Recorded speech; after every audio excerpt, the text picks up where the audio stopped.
One. One.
What the hell's going on?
Alrighty.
Oh man.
Well, that was fast, but hey, you know, at least it showed up. Oh my god. Get the fuck out of here. Oh shit. Can't do anything with that. At all.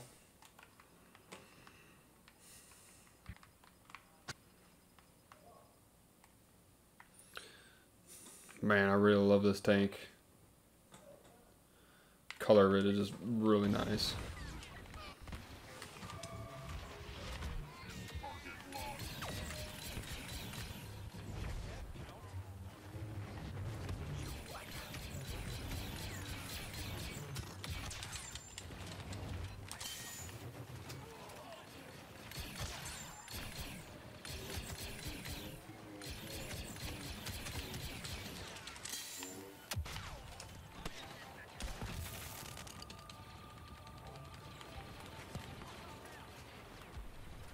Alright, where you bitch is at?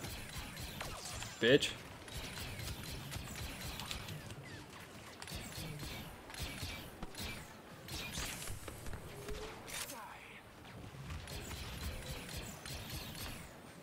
God damn it.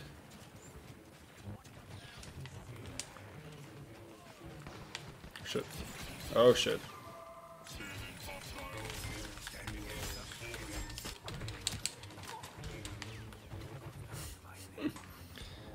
Dang, get the fuck out of here, Yoda. Our forces have gained a command post. Hostiles are capturing a command post. Online.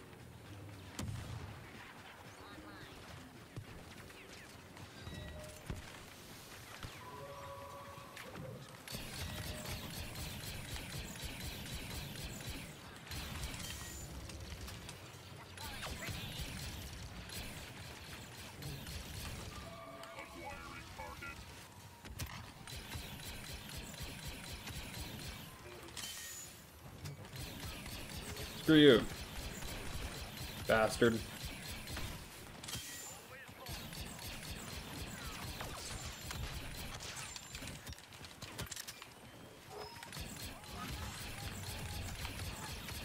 Oh.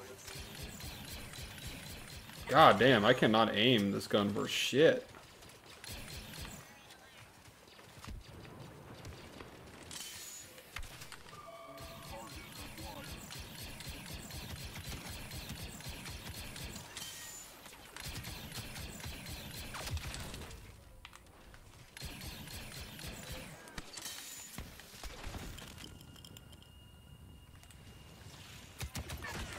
God.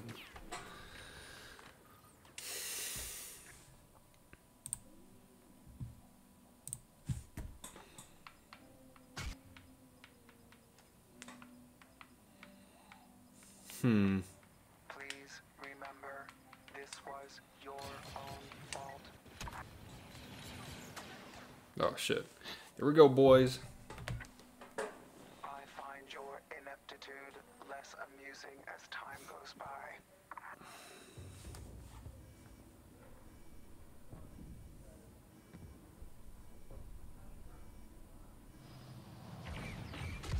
There is a concern that the Republic may have discovered weaknesses in our ship's design.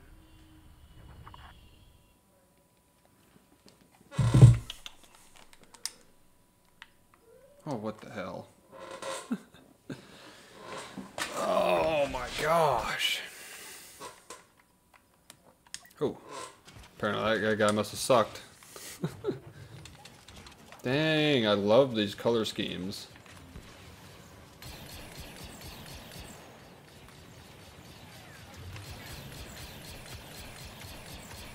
Bitch. Oh, god damn it.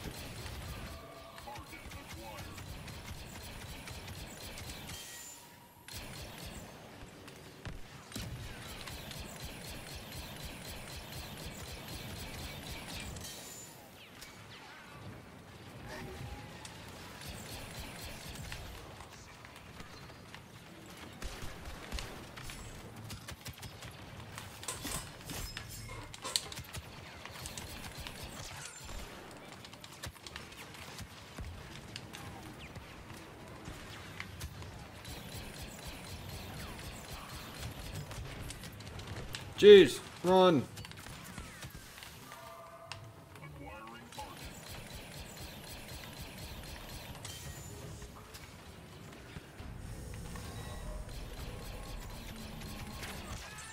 Bitch.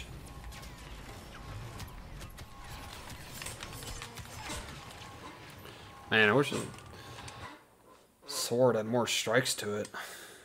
Zero. The ability to recharge time and damage dealt to you. Huh.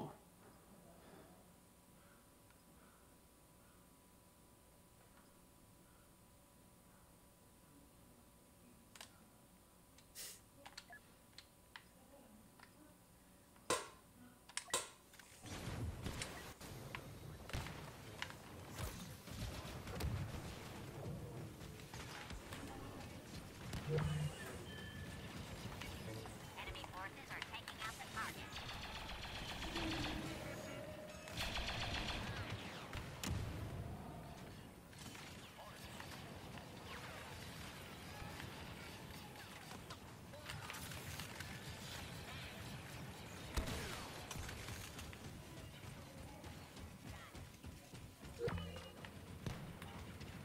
Command post is no longer under our control.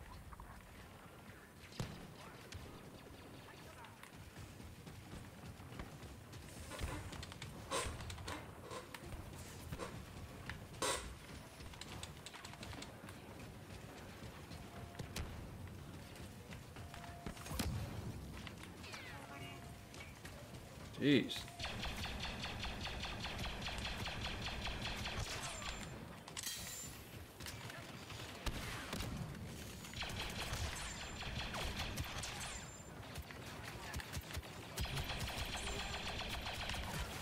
God damn, you serious? Those guys are that powerful?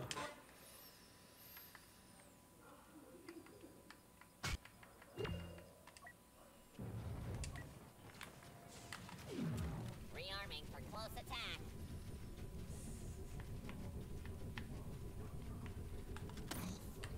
Grenade out. Whoever that is, we'll take the help.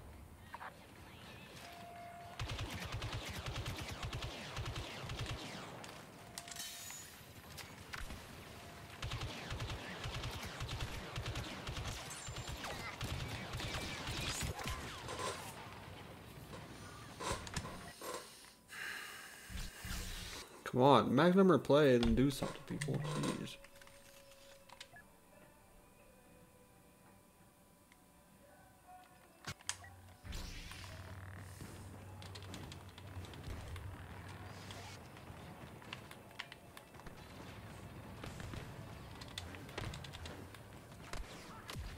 Mindful. Sidious does not accept.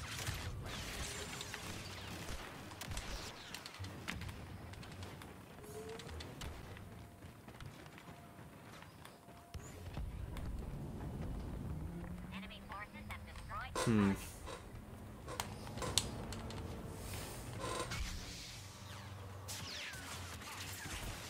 The force will not save you.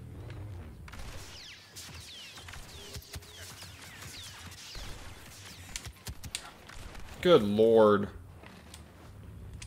Jeez. Fucking get the fuck out of here.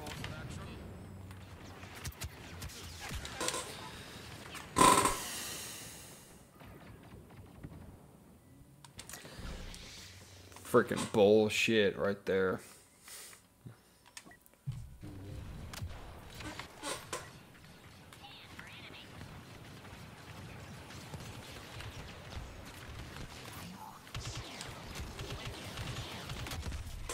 Good lord, man.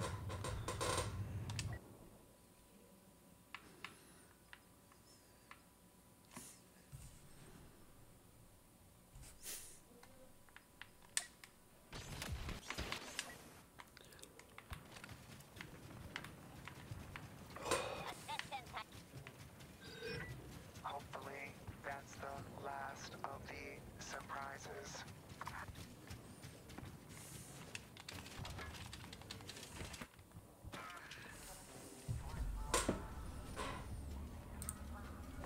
Cutscenes are pretty annoying. Return to fourth mission. The transports waiting.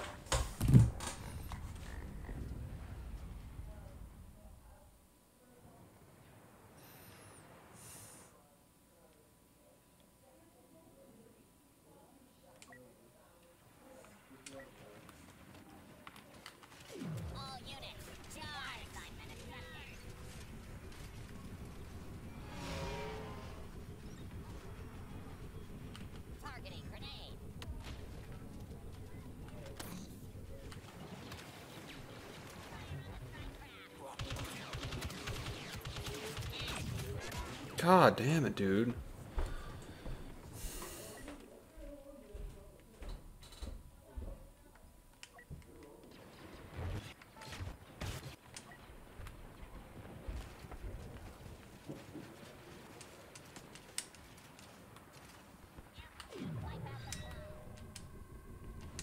A command post is no longer under our control. Grenade prime.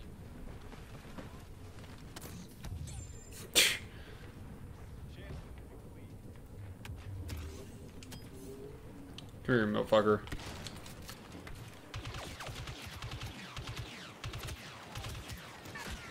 Yeah. Screw that.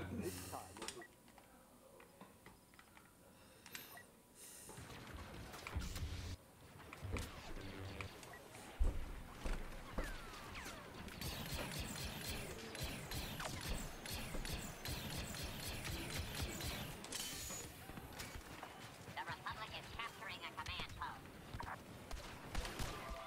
Target acquired. Command post has been lost.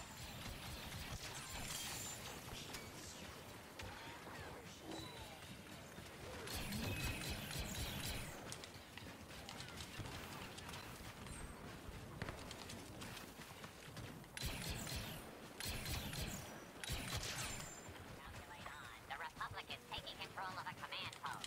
Nah, if I got anything to say about it, you don't. Bitch ass. Our forces have lost control of a command post.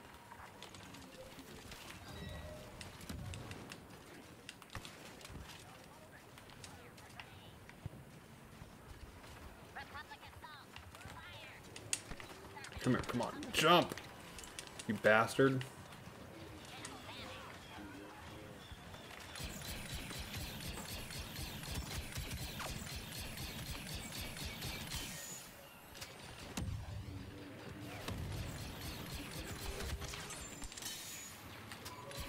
Scanning target. New ally landing.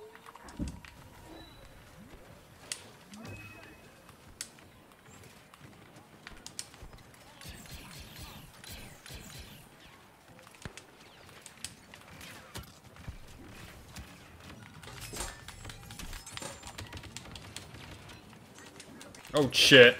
Are you fucking serious? Thank you, whoever that was. Darth Maul. Thank you.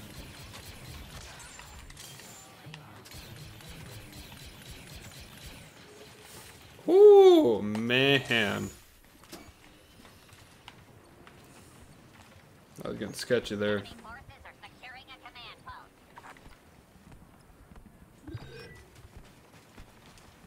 Our forces have taken a command post.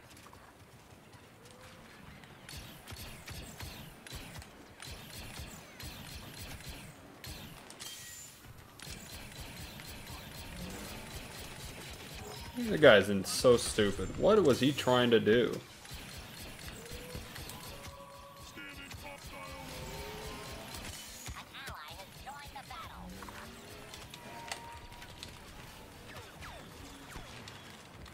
The clones are securing a command post.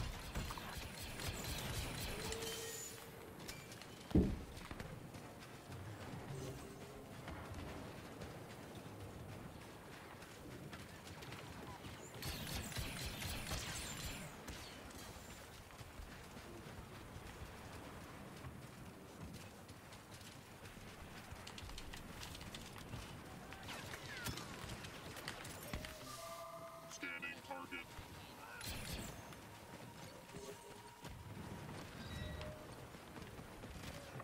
Oh, shit. Secure a command post.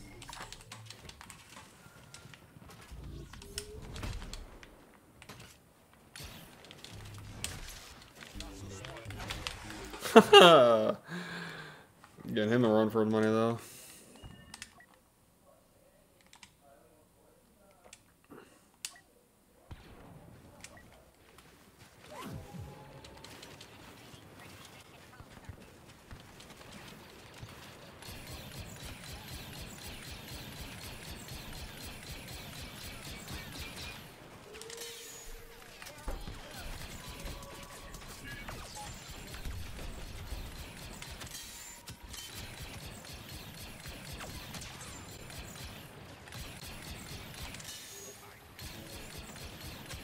Oh my god.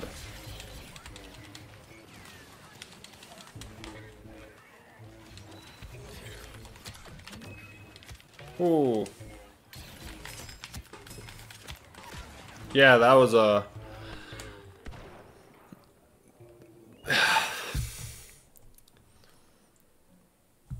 I don't even know what the hell that was.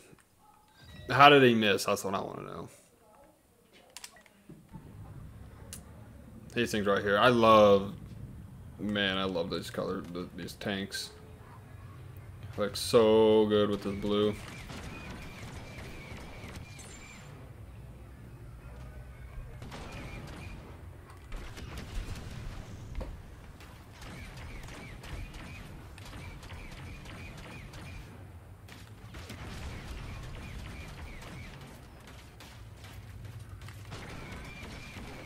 Dude, I am fucking lagging like a bitch.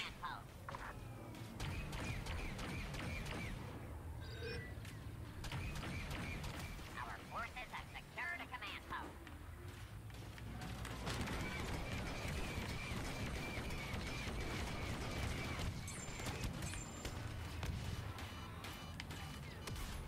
And I'm stuck. That's awesome. This is so great. That was exactly what I wanted right there. Was to get stuck in the middle of a fight. Gosh, man. What are you doing, team? Hunter programs loaded.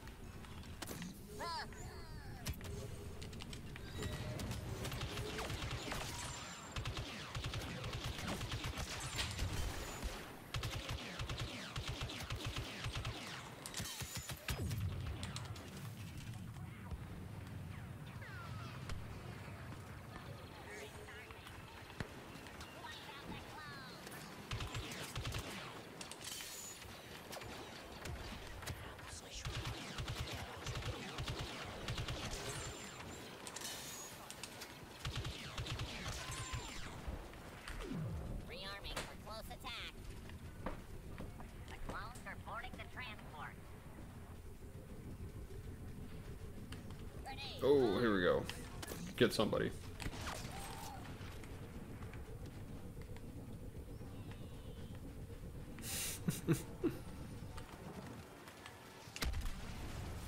I can hate on this game because I play this game. That's how it works. When you hate in the game and you don't play the game, see, that's what it is. The Republic is leaving the battlefield.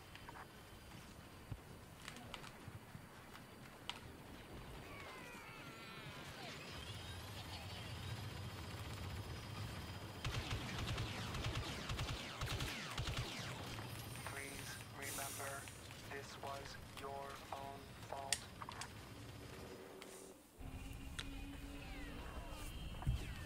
I find your ineptitude less amusing as time goes by.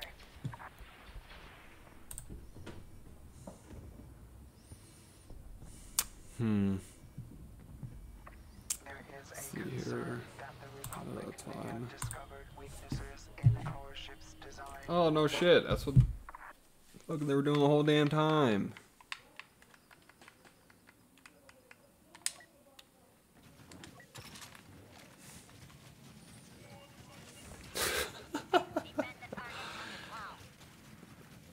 Yeah, it's true. I do gotta give them credit. They do work hard in this game. All 5 people that work on it. I sense your fear. If that's what you mean. So I totally agree with you. Holy shit. Sentry guns online.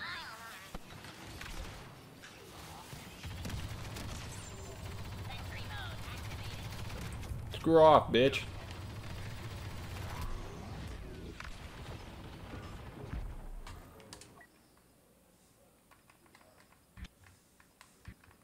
I'm gonna go Rivers here. Look like you'd be good in close court in this situation. Operations mode ready. Don't let the clones destroy the target.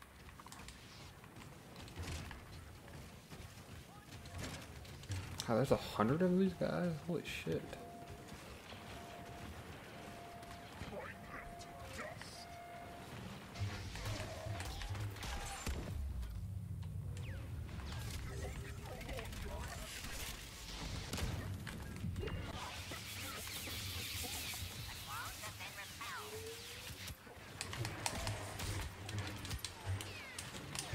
Shit!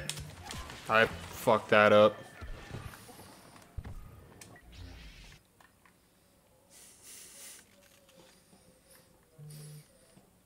Go ahead, report me. What are they gonna do?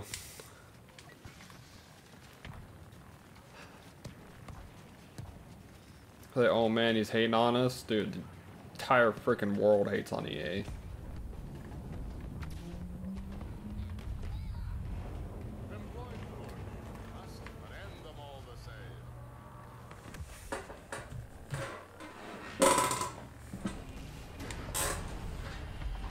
This is all your fault.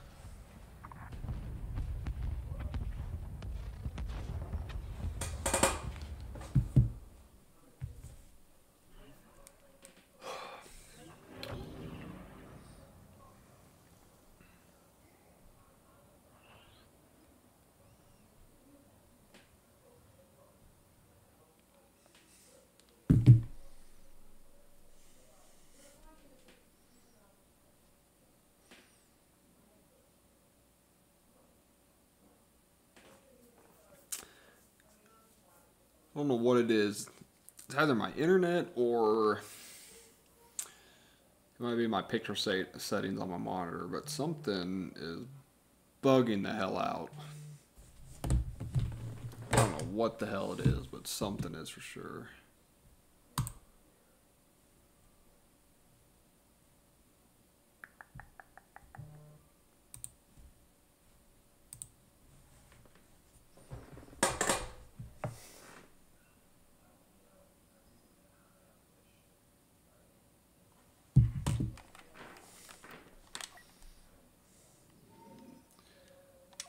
Okay, this looks good. The hell?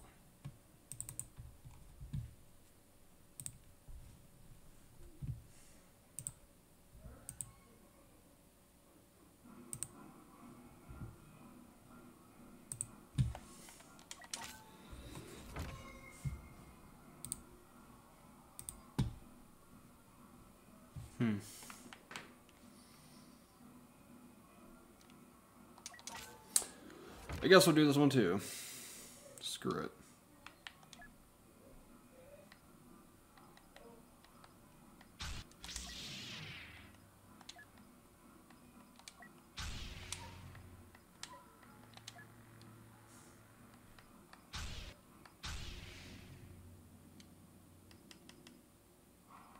Jeez, I don't know what the hell it is. Something is freaking the fuck out.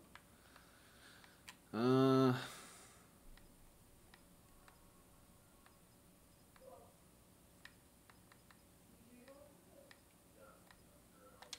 me keep this.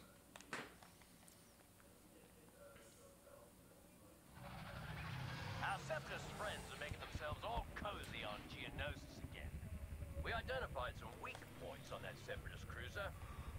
And if there's one thing we love, it's weak points.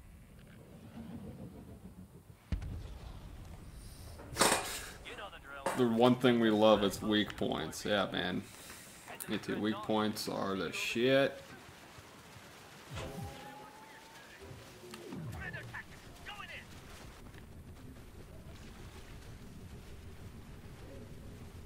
Get ready for attack.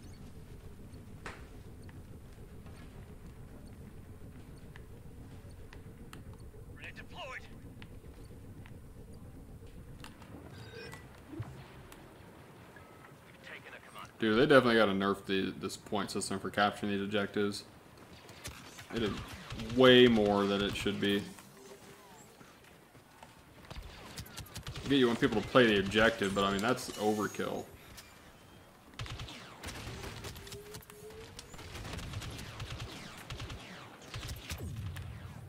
Jesus Christ.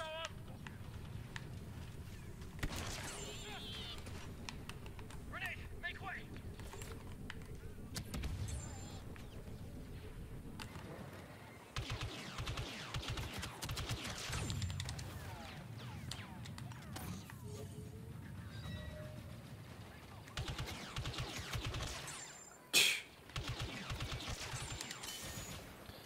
What a bunch of amateurs. You know, these AIs are actually way better than I thought they would be. They definitely programmed them really well.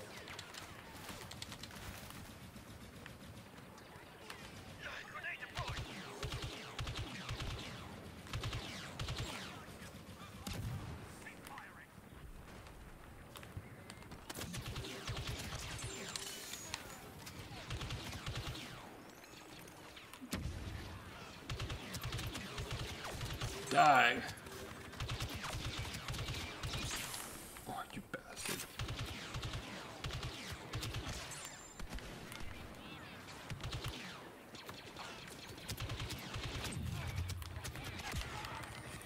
Alright, you guys are in there for it now. Oh, somebody said no. Okay, cool. Here we go. Gimme, gimme, gimme, gimme, gimme. Fuck yeah. We're capturing a command post. It's coarse and rough and irritating. I don't like sand. We've captured a command post.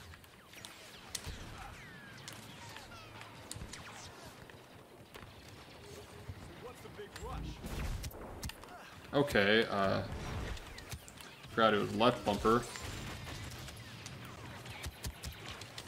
Yeah, they changed this shit. What the hell? Understand who you're dealing with.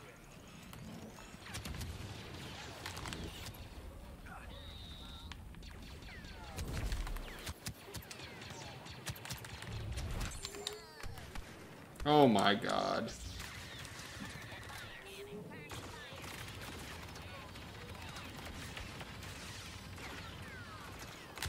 Stay down. Our forces have lost control of a command post. You're a cyborg. You're not all there, are you?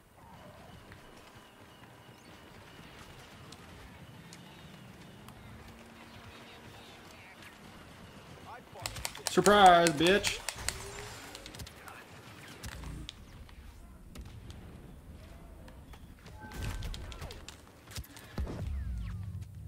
You should have. I'm dead. We're not. Cancel out! What the hell is that? Gosh, man. Ooh. That'll be the speeder.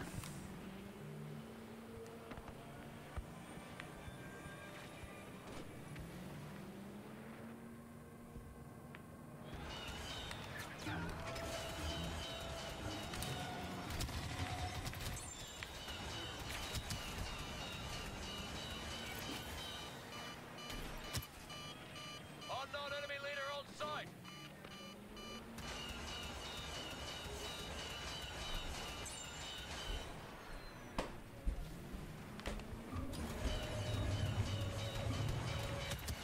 Wow, cool. Awesome.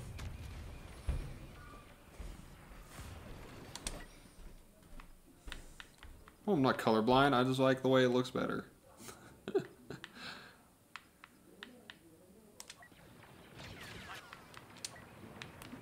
It's better than normal bright neon yellow shit. God damn. Like, that is the worst. Gosh. Will I ever get a team that knows how to attack the objective? God damn.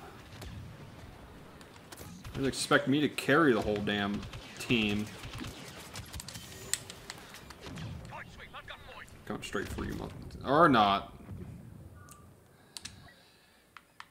Oh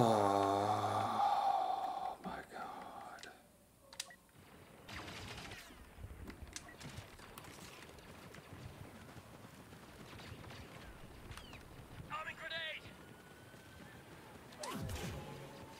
It's not ugly. Don't be criticizing this. Like a luminescent green, almost like a lime green.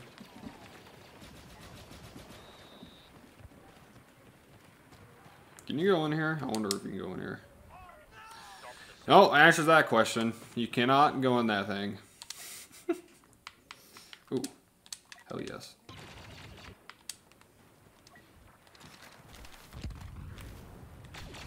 How is it? Hold on. Does it have one gun?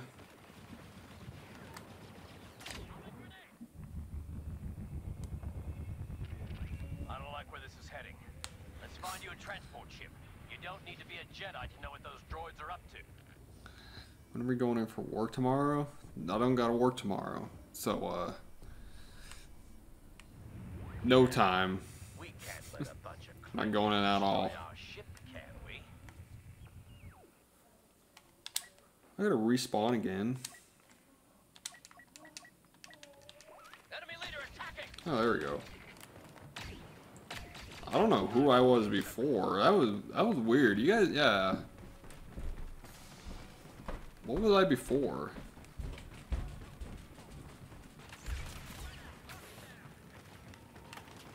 I'm a grenade!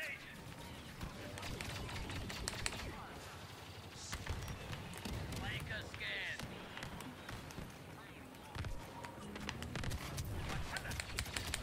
Yeah, that was awesome.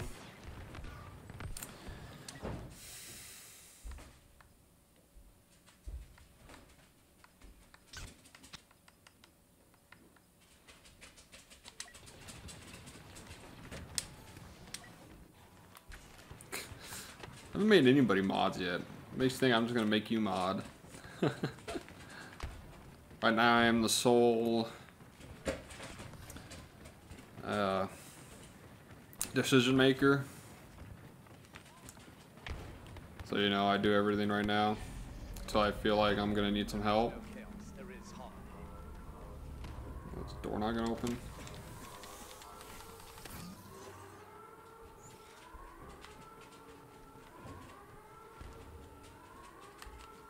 Backburst grenade! Targeting droid.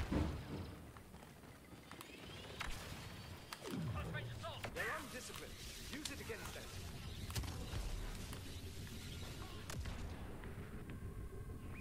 New enemy just landed. What the hell?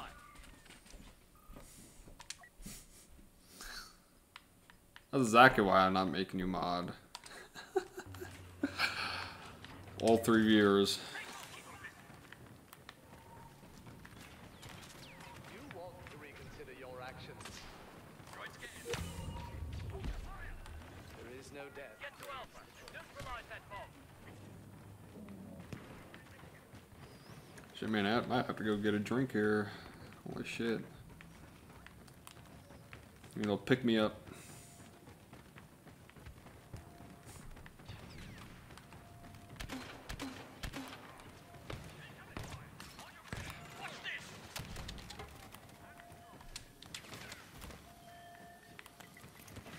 Oh my god. Yeah,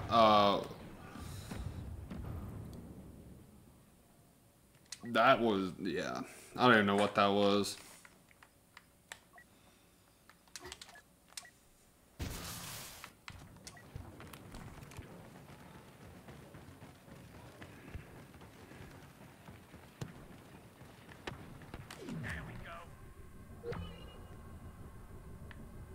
Oh shit, I think I fucked up, didn't I?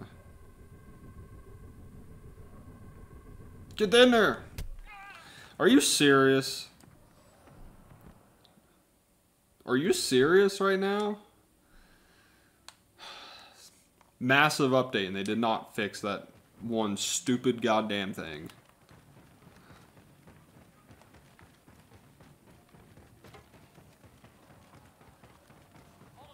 This is the stupidest shit in this goddamn game, I swear to God. Follow me hard and fast. Yeah, how the can you do anything here?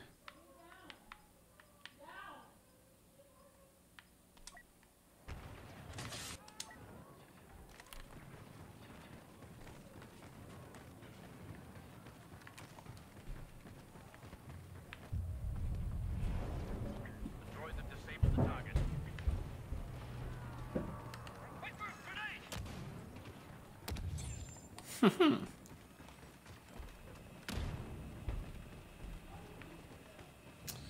Thought that would be a door there, but I guess not. Squad needs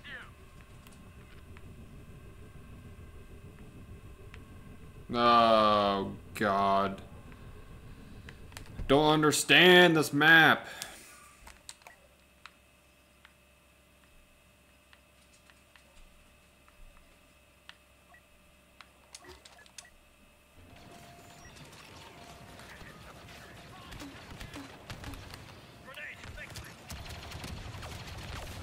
Yeah, this is some bullshit right here.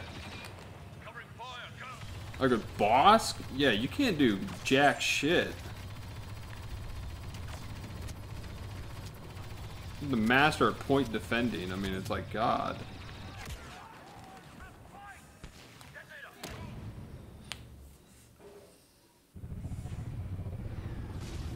All we can do is hope we bought the crew enough time to get away.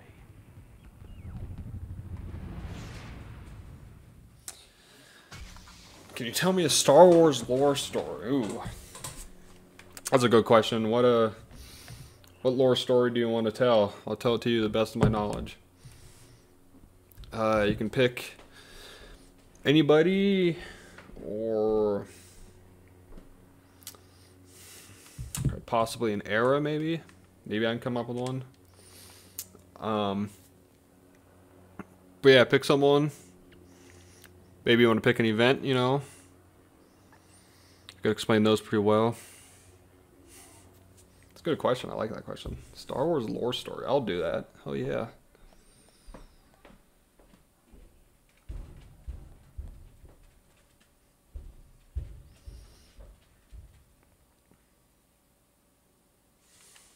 Anything I want, dude.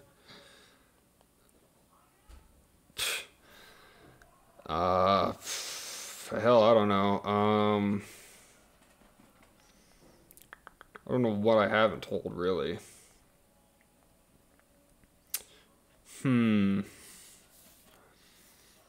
Anything you want. What lore, though? You want like a canon story or legend story or anything?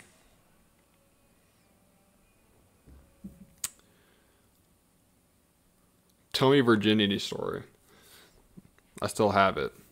There's your story.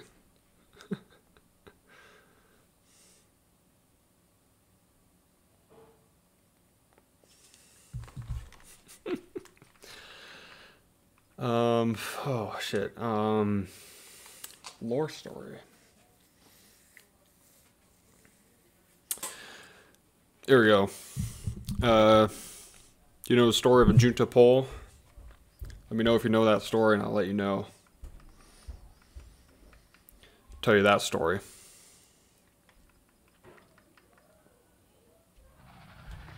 A Junta Pole. Arrived to disrupt our operations. The resulting situation may require a diplomatic solution, but more likely the utter obliteration of their vessel.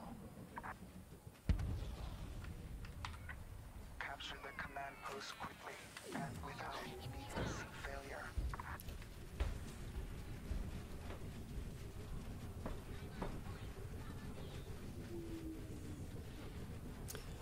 No, you don't? Alright. So, Junta Pole at the start, when there was the Jedi, not Jedi, it was the Jedi. They were, in short, gray Jedi. They didn't believe in the light side or the dark side. They knew it existed, but they were right in the middle between it all. Anyway, a Junta Pole was one of these. And he was pretty high in the ranks, you know, he had a lot of promise. But he and a few other of them started going a little too deep in the dark side. They started going where they shouldn't be. That was forbidden and stuff like that. So the council at the time chose to take these gray Jedi, including a Junta Pole, and ban them in the unknown regions. Alright? You know, it's unexplored. They don't know what's out there. And anyway, they go out there and they stumble upon this planet. And at this planet, they find the Sith race. You know, if you're looking about, they're the guys that are red and, you know, look like they got things, or they have things, you know, hanging from their chin. But anyway, when they went there, they felt their force connection, how strong they were. And they knew what the force was, but they had no idea how to control it. They just knew it was more or less a great power. Anyway, Junta Pole decided he was going to teach them how to use the Force, and not just the Force, more or less the dark side of the Force, because, you know, that's what he was. And he taught them, and he was more in this race seen as a god upon them, because you know, he could use the Force and do things that they never thought possible.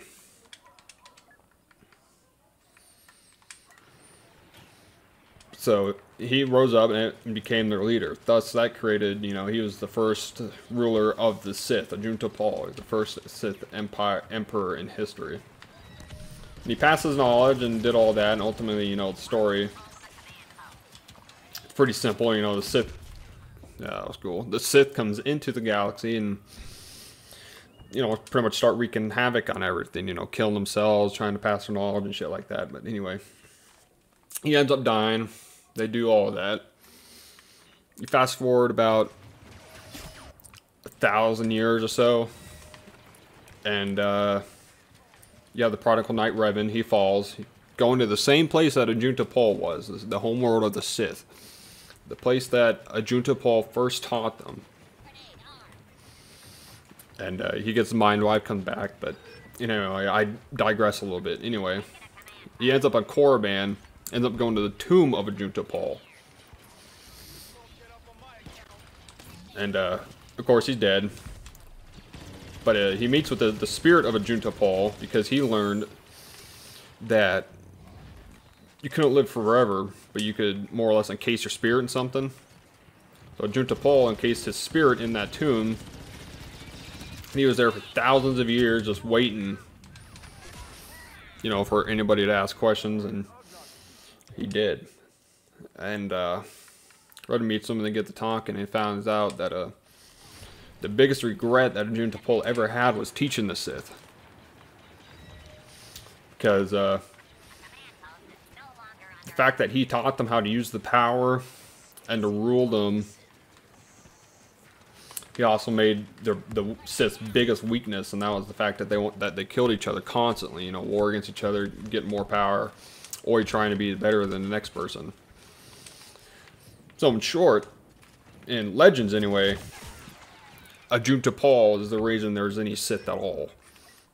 He's the one who taught the first ones. He ruled them all.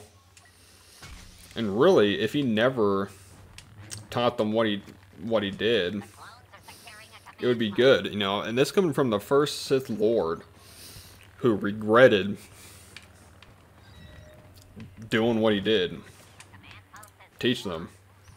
And depending on your choices in Knights of the Old Republic, the game, you can either kill the spirit of Ajunta Pall, kill him for good, or you can redeem him and he becomes one with the Force again. Not again, he becomes one with the Force, you know, like Yoda and shit like that, you know, like that one with the Force, you know, kind of just a last rest. So that's that's the story of Ajunta Pall. It's really interesting when you actually start looking into it. The story is actually very, I want to say sad, but I don't know if that's the right word. It's you feel bad for him in a way, because he thought he was doing the right noble thing with teaching people how to use his power that he knew they had but didn't know how to do. But he went about it all wrong, and that was the problem. He didn't teach them like you should have. He taught them how to abuse the power, but not how to use it the right way. Holy shit. Enemy forces have started to capture a command post.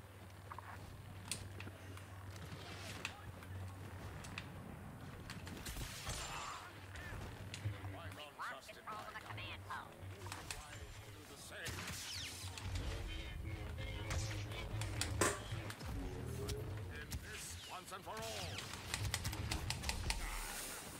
Yeah, so that was some bullshit right there.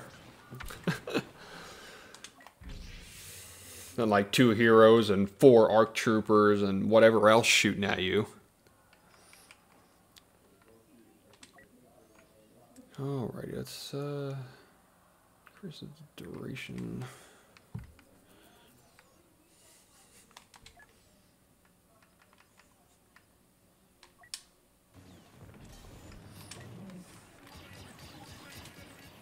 Yeah, another interesting thing about Junta Pol too, I forgot to mention. Back in that time when they started, they didn't use lightsabers because they never were created yet. Instead, they used force-imbued swords. And more or less what these were too, these were dark side energy weapons. Usually from spirits of dark side users. Other dark Jedi at this time. And they would fuse their spirit in with these weapons and use them as weapons. That's what they use to combat and stuff like that. And in the lore, canon, and legends, some of these swords and most of these swords, including a Junta Paul's, is actually stronger than most lightsabers you can have. Because what makes a lightsaber strong is the crystal that's imbued inside it. And if you don't have a really strong crystal, then you can't really do a lot. And some of these swords were better than most sabers. I don't know if you guys knew that.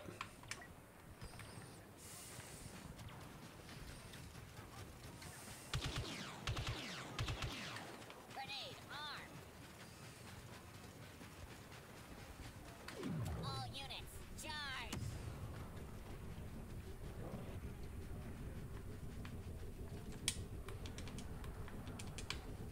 Good lord.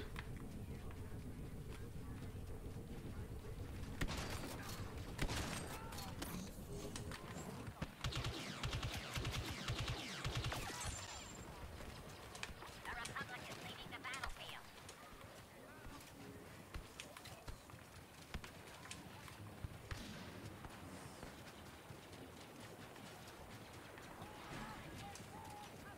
Grenade out.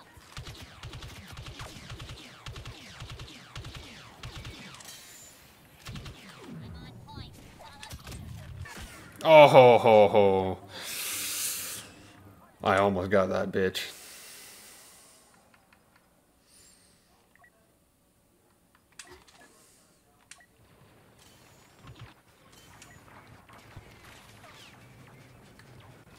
Grenade armed. Wow. Look at that accuracy. Totally aiming for that guy.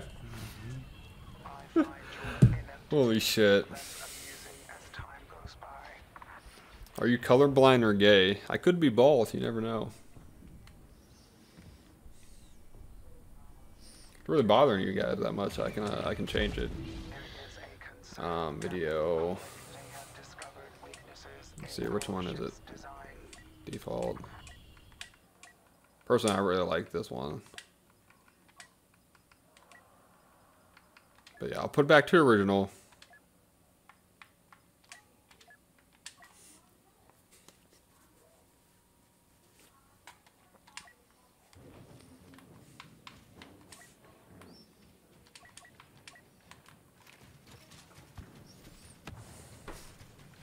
Sweaty. I am sweaty. I'm not afraid to admit it.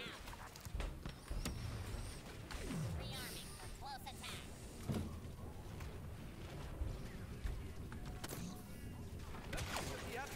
Bitch.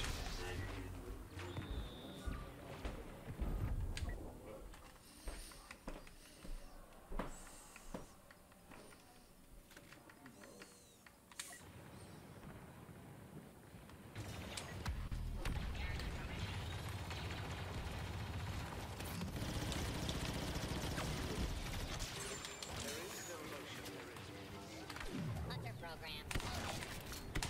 Oh, you little bastard. Boom. Oh my god. Look, I just showed the leaderboard. Number 6.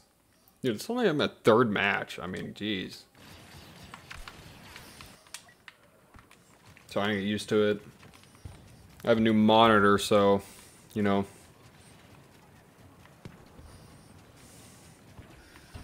I You gotta get used to that too. I don't think I have the settings down right, or this game can't keep up with my settings. I don't know what it is.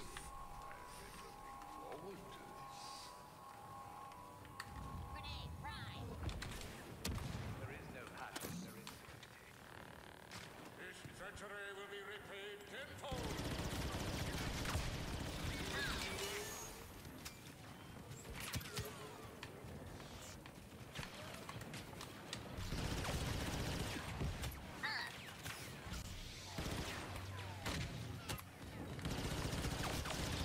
Be mindful of your surroundings.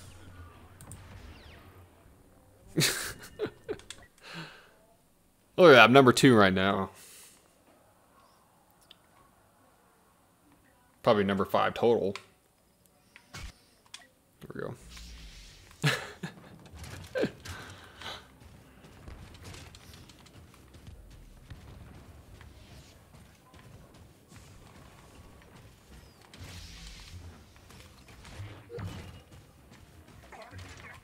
the target from the Republic. Holy shit. Okay.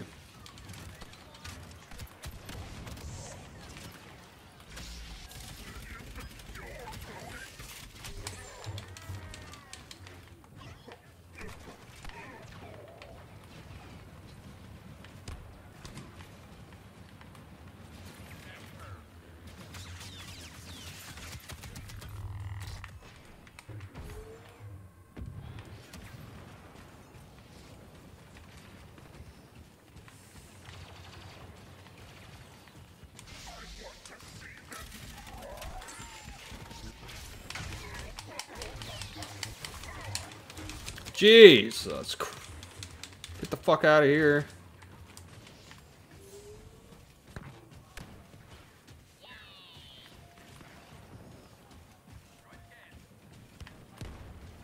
Man, I wish all these other doors would open.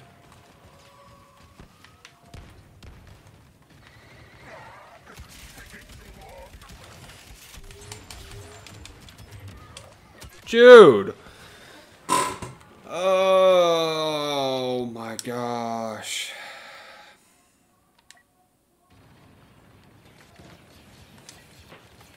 I don't even know what that was.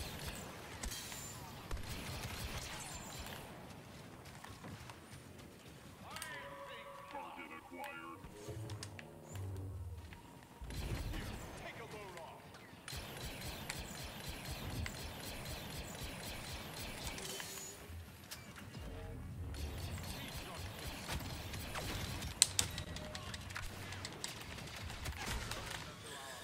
Oh gosh.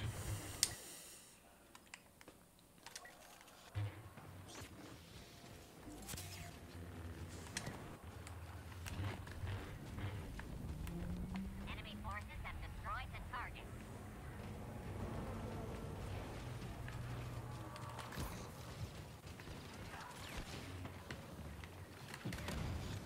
I see I was right to choose you over the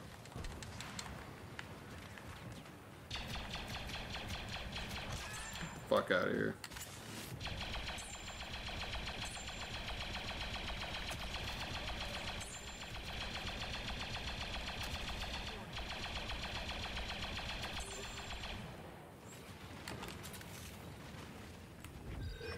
Hopefully, that's the last of the surprises.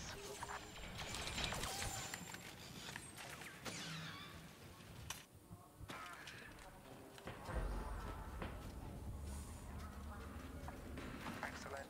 Now, return to your mission. The transport's waiting. Not what I'm saying, but okay. Or am I admitting that I said it? That's the difference.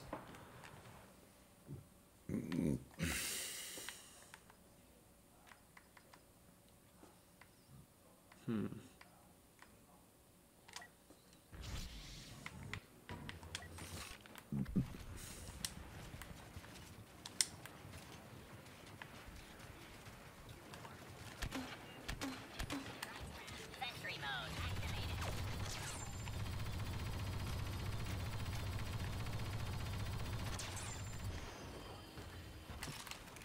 These AIs are Grenade out. Play pretty stupidly though. Like close quarters, yeah, they're pretty close to an actual human playing. But long range, oh my gosh, dude. Capturing a command post. It's not fun either. As they count as kills, and I just think that's Forces have taken a command post. way too crappy.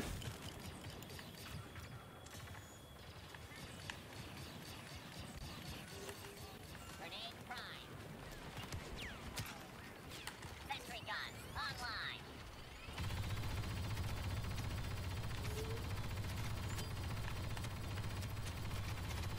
You bitch. Oh.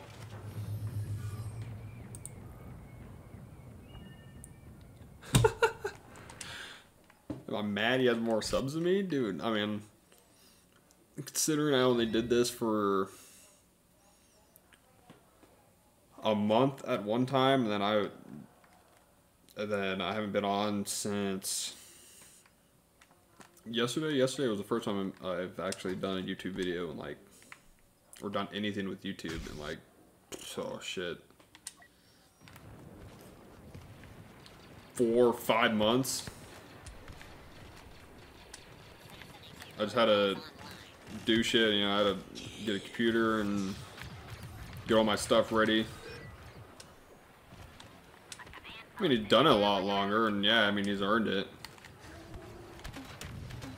I mean, there's other things he could do that will net him way more viewers than he already has. But he doesn't, and that's his fault.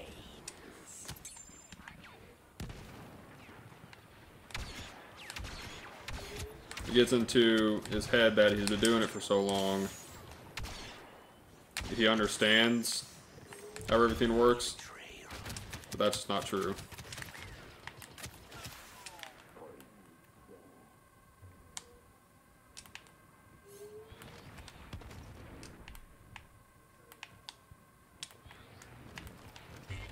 Dude, Anakin is being such a bitch.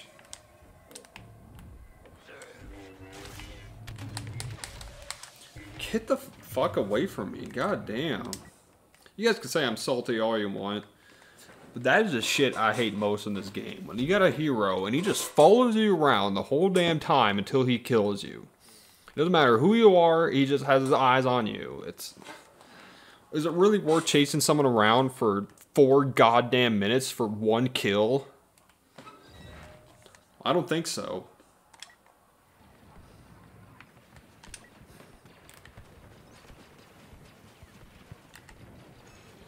Grenade armed. Hostiles are taking control of a command post.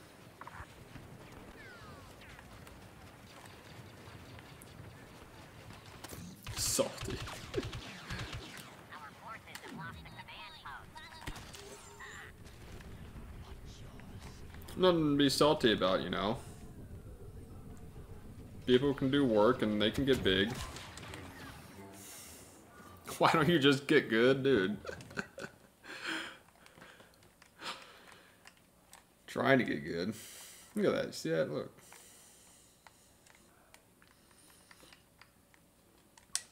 I get good all I want, but it doesn't matter if you just got a shitty team that doesn't know how to do this. Hostiles are Like, securing. this is just one aspect of this whole thing. This game is all about team play. It doesn't matter if you got people and it's their first time on.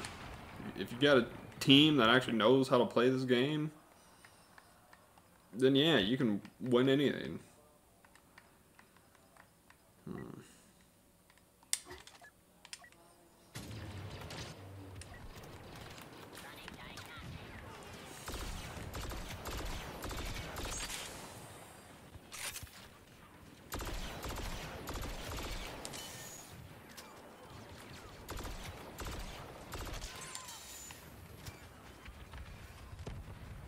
I forgot I had the Stinger pistol on here.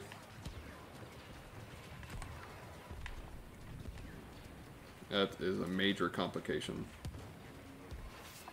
Enemy forces have started to capture a command post.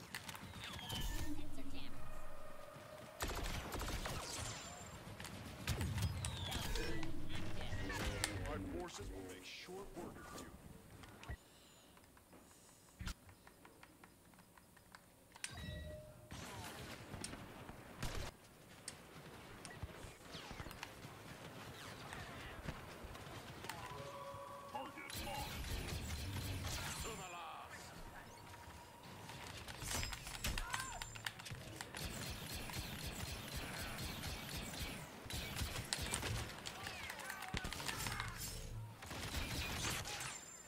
Gee, that took a minute and a half. Secure the command post.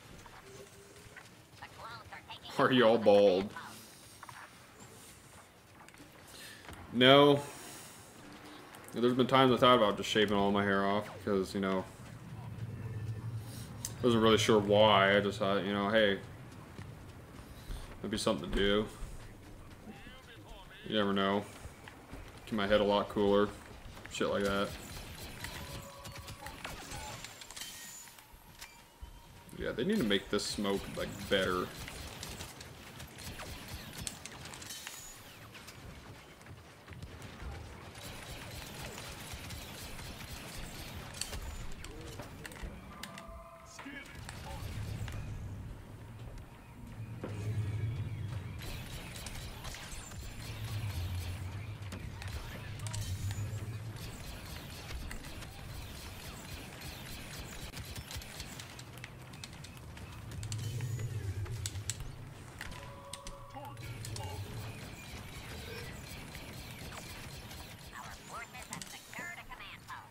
Why no webcam? Because I haven't bought one yet.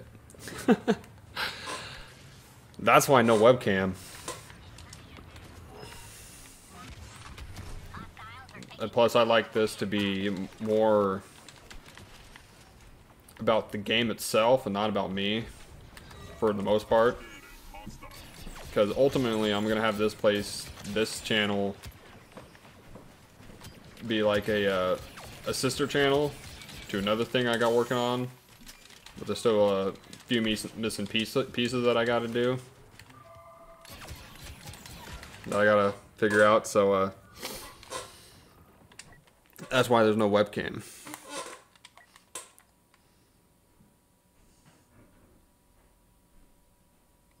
And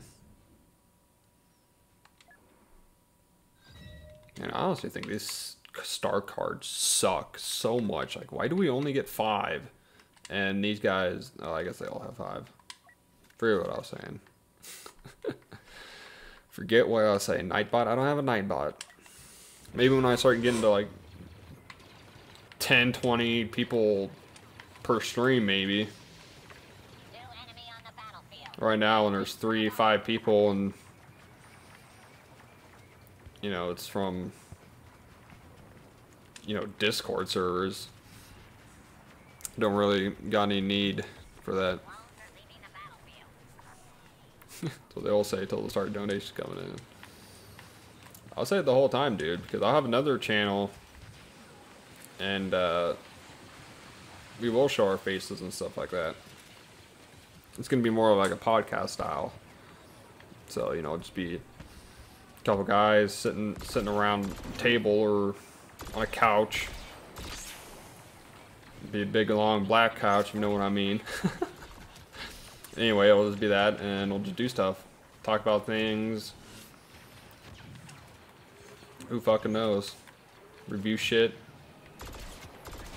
Do all kinds of things. Please remember, this was your own fault. And ultimately, that's what I put this place to be.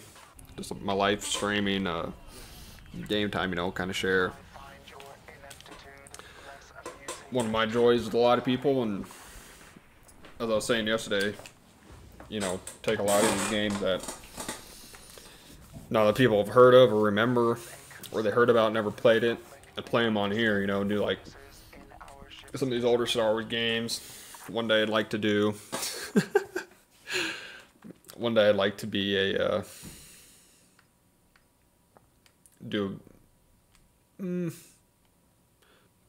probably a little bit of ambitious ones, you know, do like Halo playthroughs and stuff like that.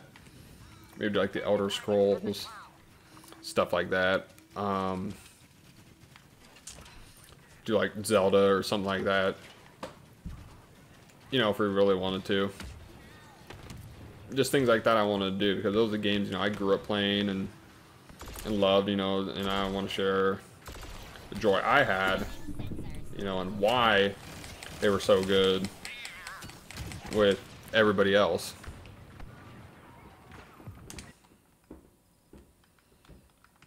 Ultimately, that's what I want this to be.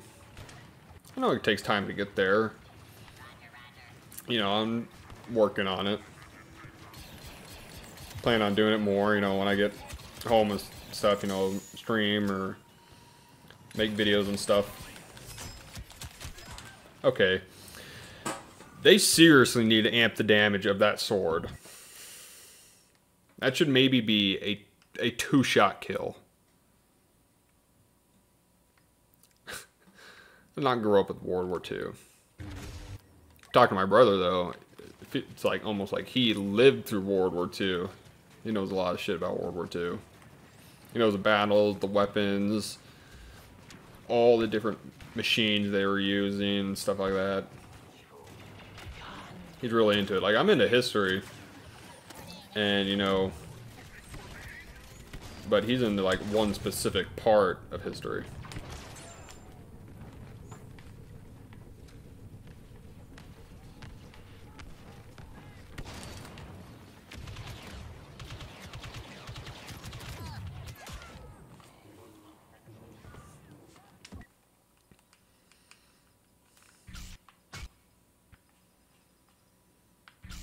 Oh, here we go. Haven't been Darth Maul in a minute.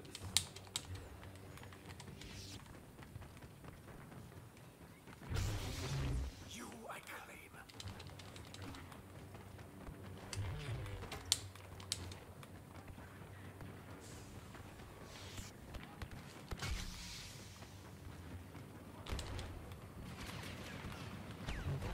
Look upon.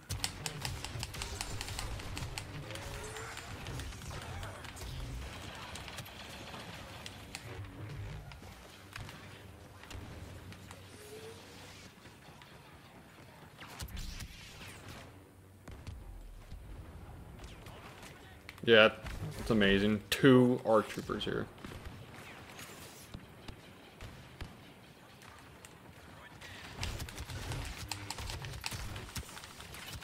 Okay. That ability, that stupid grenade, should not do that to heroes. I mean, we already got enough staggers in this game as it is. RTA captures for the thumbnail. Whenever I figure out how. I'm kidding, I won't do that. I know my limits. I don't know the full story behind that. But if he did it intentionally, then yeah, that's pretty shitty. And not giving any credit. I mean, at least leave something in the description. Or something like that. I mean, if it was intentional, then yeah.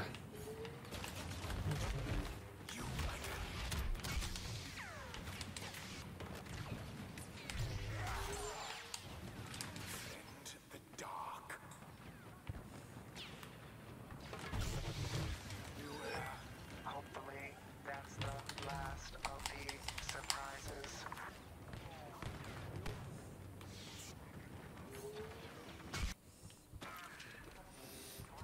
I know my limits very well. Excellent.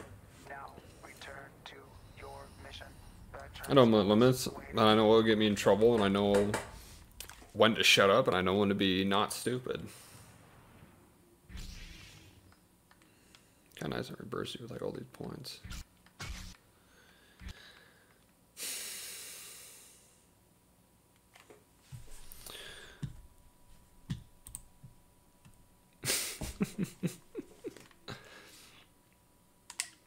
My throat's a bit dry right now.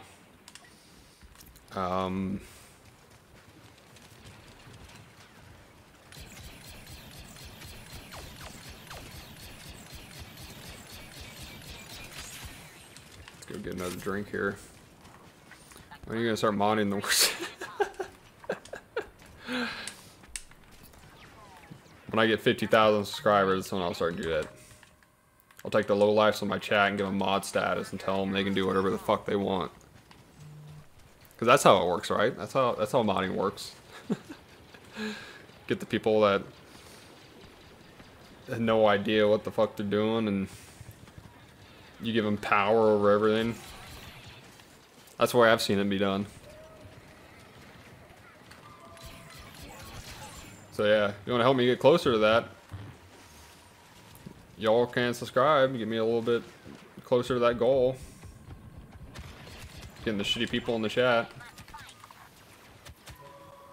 Republic is capturing a command post.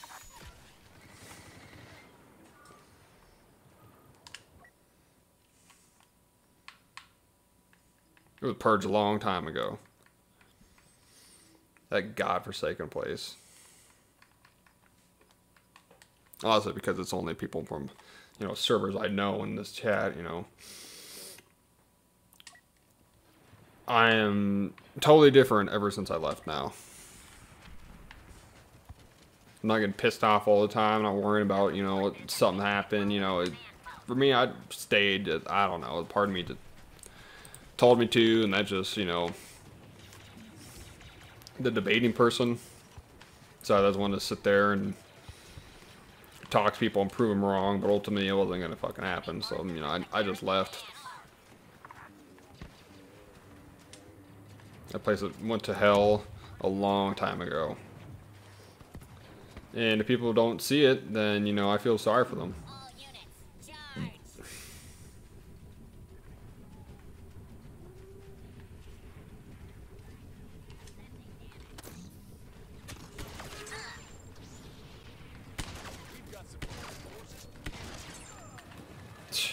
Our forces have captured a command post. Oh my gosh, dude.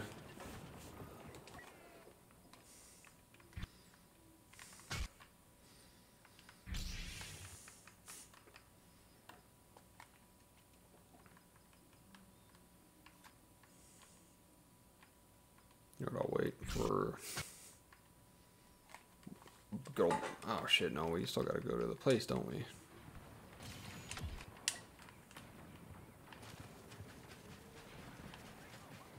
Wipe out the clones. Grenade prime.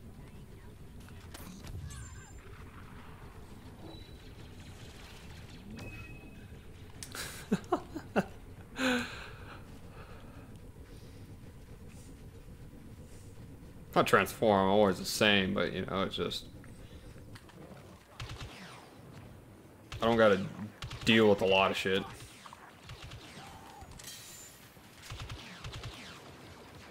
Like me being the only one getting blamed for shit simply because of where I was before everything. I wish I had like a turn on this thing and you can shoot them. Let's do a full 360 scope.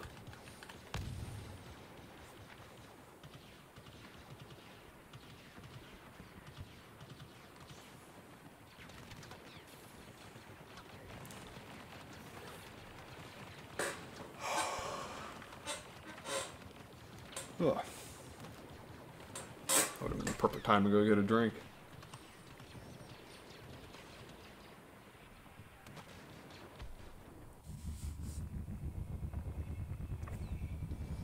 I am as impressed as my I'm sure y'all got school tomorrow, but you know, you can watch me at school. I'll probably stream off and on tomorrow too and stuff like that. Once on board the Republic ship, you'll find that I've identified strategic targets for your attack. Wow, really?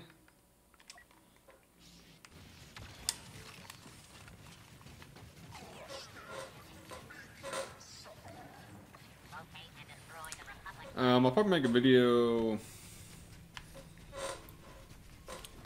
about this game mode actually, and my thoughts and how this game mode right here is the future of this game. How that's exactly what it is. Exactly what they made it to be, and all the people bitching about it are, I think, are just wrong. I mean, all in all, it's a fun game mode. I mean, it's patching here or there, and there's some bugs, but you know, that's what every game mode, any new game mode put into any game ever. It's got the same stuff. What the hell? So, you know, complaining about it isn't gonna do anything.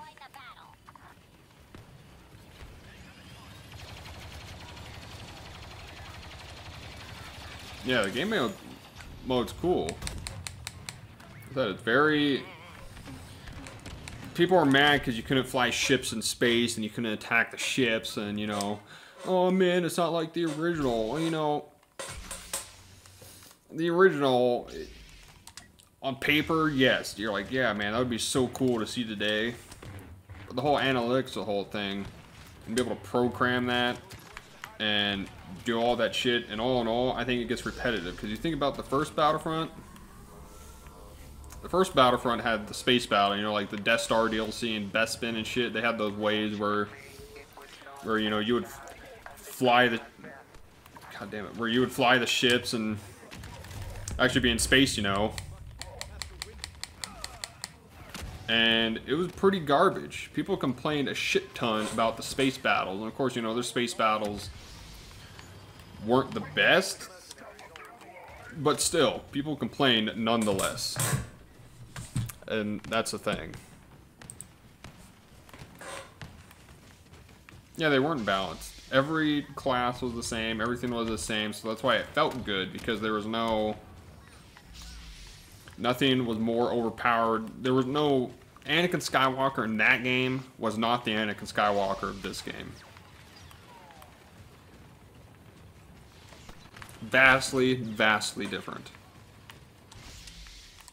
It's the thing that people got to realize. I mean, you can't just take a concept or a Formula 1 game and just attach it. You can kind of go by it like they did here, and they made it their own.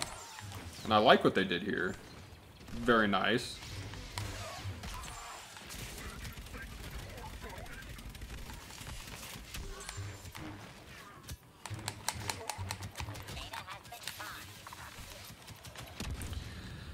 That goddamn grenade is a piece of shit. I don't know why the fuck it's here.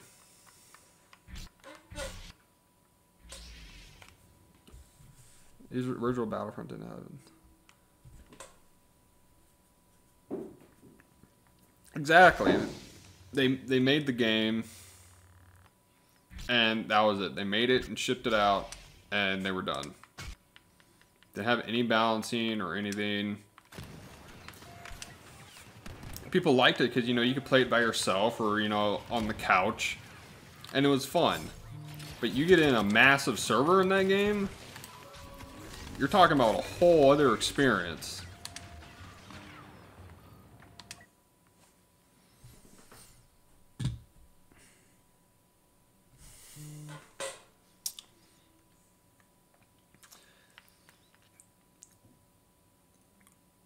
Yeah, fighters would make sense of Coruscant because, you know, you had the Battle of Coruscant and, you know, they were everywhere and shit. Naboo maybe, but I mean, still, it just, like I said, then you got people trying to decide, you know, do they want to be an infantry or do they want to be a fighter, and how do you choose? Do you choose upon death, or do you need battle points?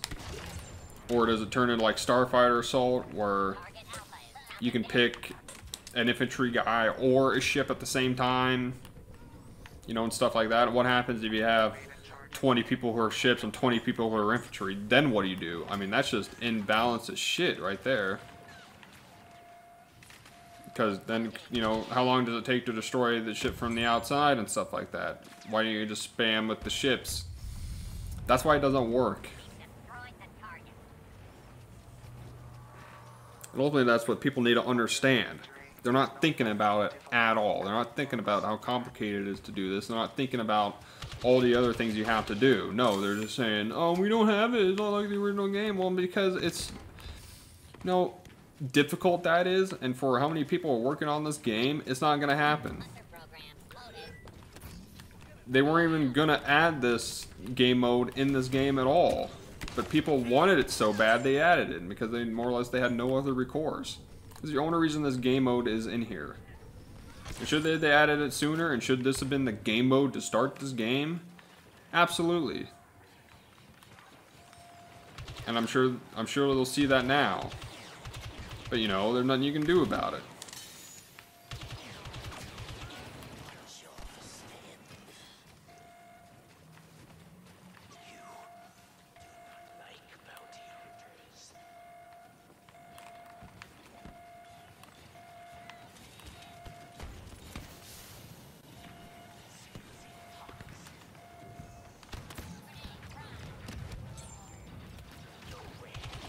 Warning, explosive at target Alpha reaching final phase.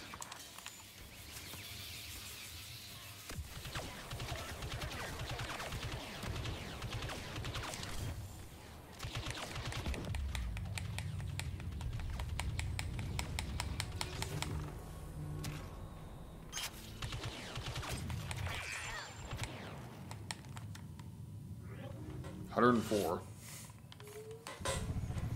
That's ridiculous how long this goes, how many kills you can just rack up. Would have learned to take better care of That's their insane. things by now.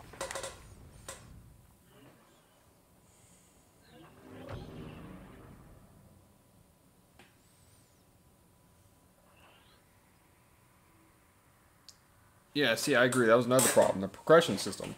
I did not mind the progression system at all. People complain so much that this game was a pay-to-win game, and it was not. Tell me how paying money for this game made you better. You can say, oh, it gives you crafting parts, and you could level up these star cards or something, or you have a higher chance of getting purples or blues and stuff like that, so you don't have to spend crafting parts.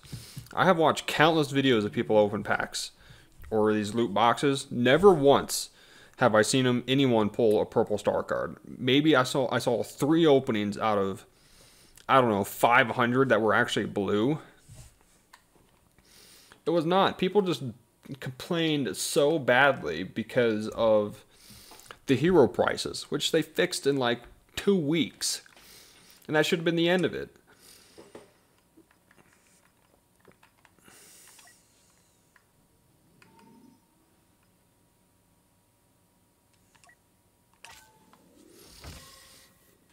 But, you know, was it perfect at the start? No.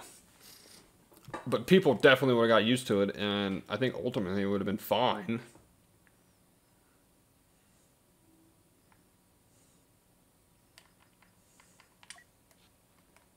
Like, it was alright. I did not mind it at all. I did not mind spending 1,200 crafting parts to do it, or playing 3 games to level up a card. I mean, that's way easier than it is now. Now you have to play so long trying to level up your characters. You get 40,000 experience to get 1 upgrade point, or whatever it is now, 20,000. That takes a couple matches. Back then, you could play 3 games, and you could easily get it. That's all they had to do, really, was increase the rate at which people got credits, and it would have been totally fine. But people complained too much and didn't want to see where it was going, and ultimately EA just gave in on peer pressure, and ultimately that was their problem. They should have just stuck it out and waited for people to see. Yeah, it's the thing too. The player base didn't stick around. They complained so much and wanted it to get fixed, so they fix it and then they leave because, oh, you know, I didn't think it was going to be like this, or, you know, or you screwed it up even more. Well, then you don't complain when they have 2 months to do it.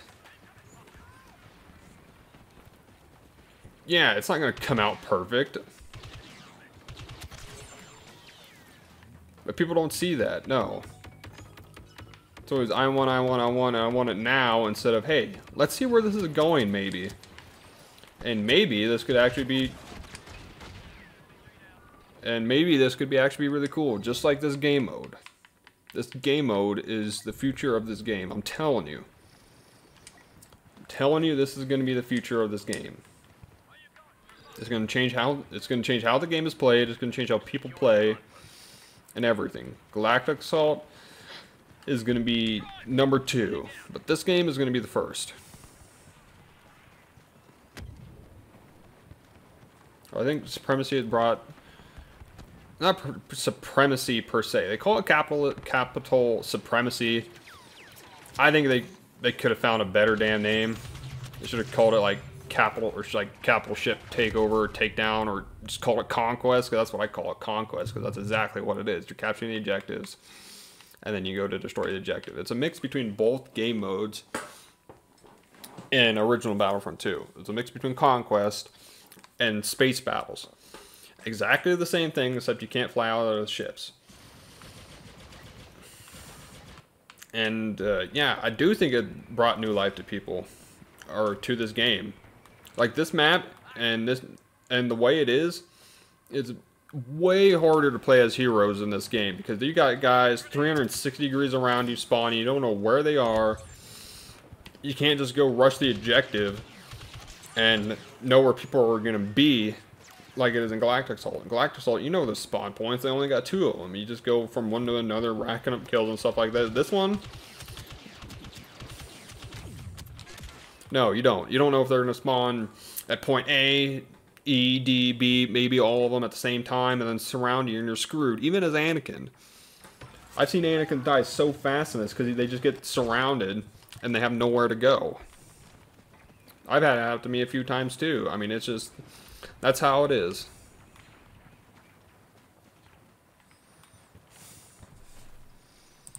Yeah, and they are going to bring new maps. I guarantee you, in that roadmap, it's going to say a new map in the summer. It's either going to say June or July. And I'm going to also, I mean, you write this down and hold me to it. If I'm wrong, then I don't know, I'll do something crazy. If I'm wrong that that Solist is not the next map added to this game mode, then I don't know, you guys can pick what I do. Because I bet you Solist is going to be the next mode added to this, because I think that is the perfect game map to be added. It's not going to be Clone Wars. They're going to add a new map, and they're going to add 2 new reinforcements to the Rebellion and the Empire. And it's going to be the Infiltrator class. And then towards the end of this year, or the beginning of next year, it's going to be another map and 2 new reinforcements before the new trilogy. I bet that's how it's going to go. And maybe eventually they'll add more heroes. I don't know. You know, I'm not doing that. It's not crazy. That's insane. Okay. But yeah, hold me to that. I am 98% certain that it's going to have it on there. And if I'm right, then you guys got to take this whole segment of me talking about this and just stick it on Reddit. Just put it on there and just tell everybody to listen to me. Just tell them this whole thing. Of all the shit that I said, that I called it, and I called it before anything, and how right I was about this game.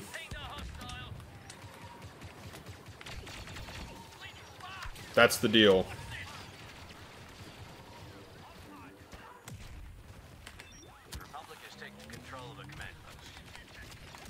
God damn, dude. I forget you gotta do both triggers.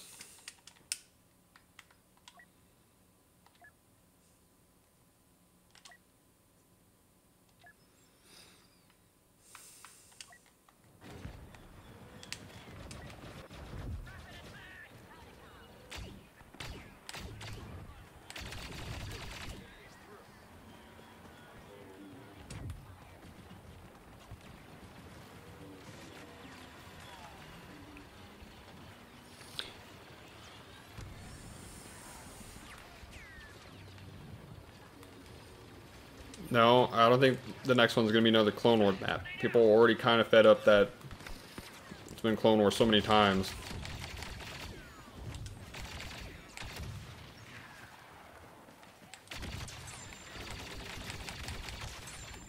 It's gonna be trilogy, the original trilogy, and then it's gonna be the new trilogy. What the hell? Oh my god.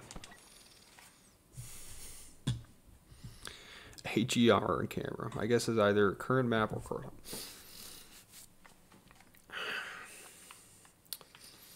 Coruscant I would like to be added to this game, but I don't see what they could do because there was never really a battle on Coruscant at all. I mean, you had the March on the Jedi Temple, and that was it. Everything else was space battle. I mean, they were on the ground for what, 3 minutes to get the Chancellor, and that was it.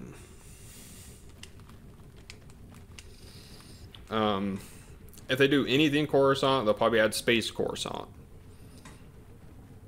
But I think honestly, Starfighter Assault is completely dead. I don't think it's coming back anymore.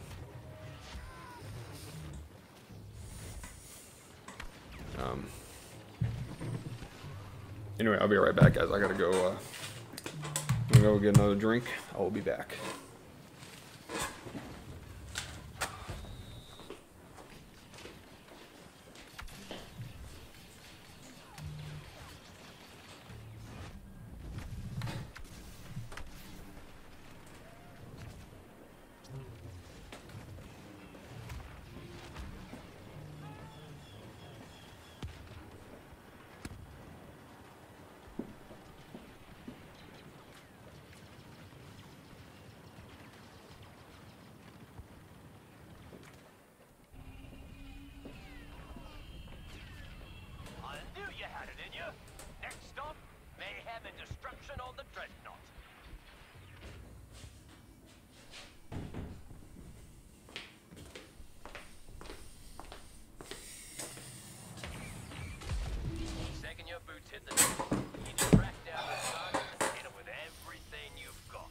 Hero Starfighter, yeah, Hero Starfighter isn't bad.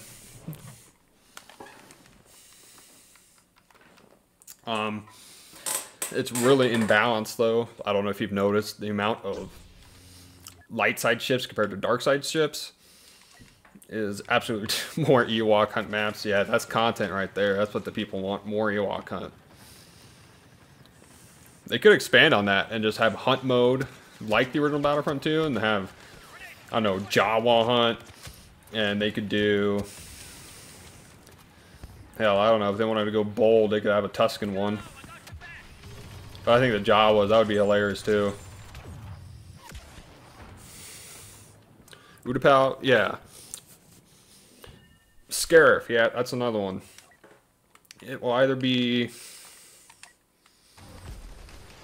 Scarif or Solist. Honestly, any one of those, I'd be happy with, because I absolutely loved Scarif in 2015 Battlefront. To me, it just looked absolutely wonderful. I thought the looks of it was just amazing. It was very fun to play. The Endor and Hoth are hard ones. Like, I was trying to think about that today, about the maps we already have. Those are pretty difficult to do. I don't know how you would do another Endor map. I don't know how you would do even another Naboo map. How would you do another Naboo map? What would that be? I mean, I guess you could do one of the ones from the original Battlefront 2, and you could do like the beach, or you can do the one where they, you know, the one that's all dark. I forget what that one is. Yeah, Rogue One was good. I definitely think that one has stood better simply because it had nothing to come after it. Nothing came after it to screw it up.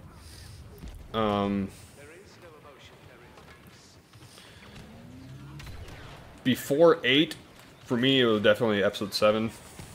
I loved Episode 7, but But yeah. Yeah. Everything I said, guys, I'm telling you. It's gonna happen. Just wait.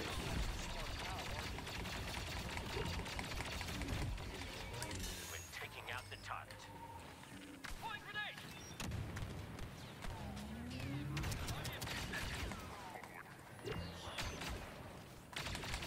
We're attacking the target.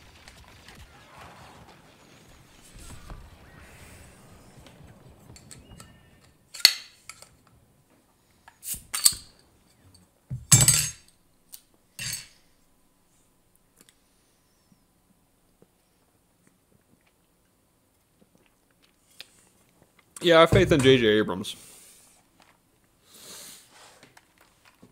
I like his style of directing more than a lot of directors out there. He's very one-on-one with the actors, and he's not, you know, do this because I have it. You know, like He Who Shall Not Be Named. So that's why I really like his acting, because he also gets in the minds of the people playing the characters and not just the characters. The biggest problem is with episode 9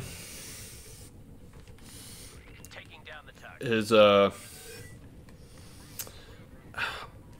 man, there's several problems I have with episode 9. It's can they explain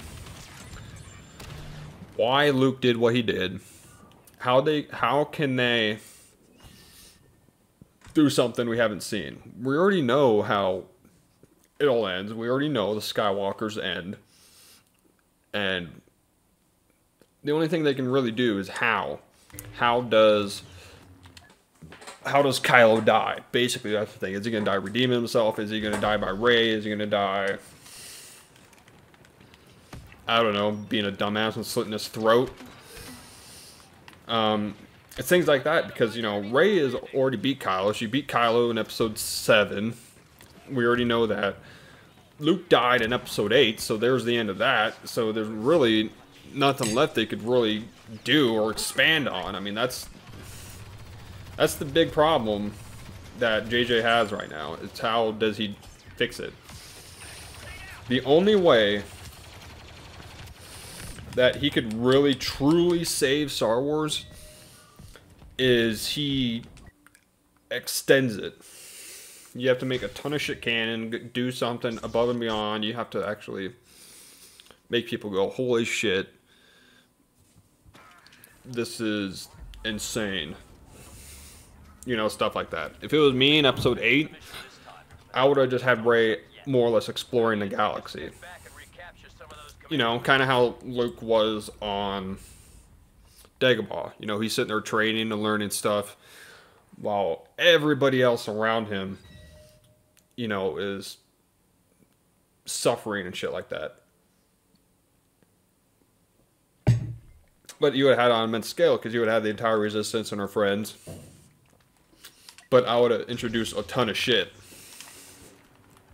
I would have had her go into, like, Korriban and stuff like that. I would have had her go into all these, like, Dantooine, because... And all these places that are legend. And ultimately, I would have had her go to a spirit ghost in a tomb. You know, I would have brought Yavin back, gone to Yavin with all those tombs and Exar Kun's canon. I would have had her go to, like, the temple of Exar Kun and see what she can learn from there. And maybe she can talk to his ghost, you know, things like that. And gone to Malachor, you know. And there's so many people I would have brought in. I would have brought in the character I would have brought in the most, and you know, it would have made fans freak the fuck out, and that would have been Ahsoka. If you bring Ahsoka into the actual movies, people would lose their shit. I am reading the chat. You guys know what I'm talking of. Do you believe Rey's parents are really just scavengers? Honestly, it wouldn't surprise me at all. I believe that, yes, that's what they wrote, and that's what they intended. But I think after all the backlash and everything, I think JJ's going to change it. I think he's going to say, look, you know, Kylo was just using it to trick Rey. He actually knows who she is. Because I don't see that, because of all the books and stuff and what Jakku is and the fact of how strong Rey is and stuff like that, and just the Force connection she had with Luke Skywalker, with Luke's lightsaber, and the fact that Kylo saw her in his vision shows that she's something more to it, or she's somebody else. So, you know, it's kind of 50-50. It's, I think, yes, but no. You know, it's that meme, you know, well, yes, but actually no, you know. Yeah, I'd love to see Obi-Wan in Episode 9 too, as a ghost and Anakin. That's the one thing that pissed me off the most the whole time in Episode 8. You know, when Luke was talking to Yoda, the whole time I was waiting for Obi-Wan to show up or Anakin to show up, but they never did. And it's because, oh, we don't have Alec Guinness anymore. You had Grand Moff motherfucking Tarkin in Rogue One, and you can't put some dude who looks very similar to Alec Guinness and do the same thing? Are you kidding me? That's just how lazy they are. They didn't even think about it. Oh, we don't have this actor anymore. You know, it's just, it's absolutely ridiculous. And what bothered me the most is we were the ones who got blamed for it all. When Disney ended up making a pile of shit, we were the ones that got the short end of the stick and blamed for everything.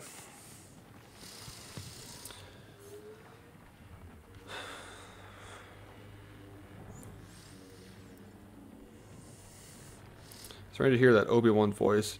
Yeah, that's the number one thing.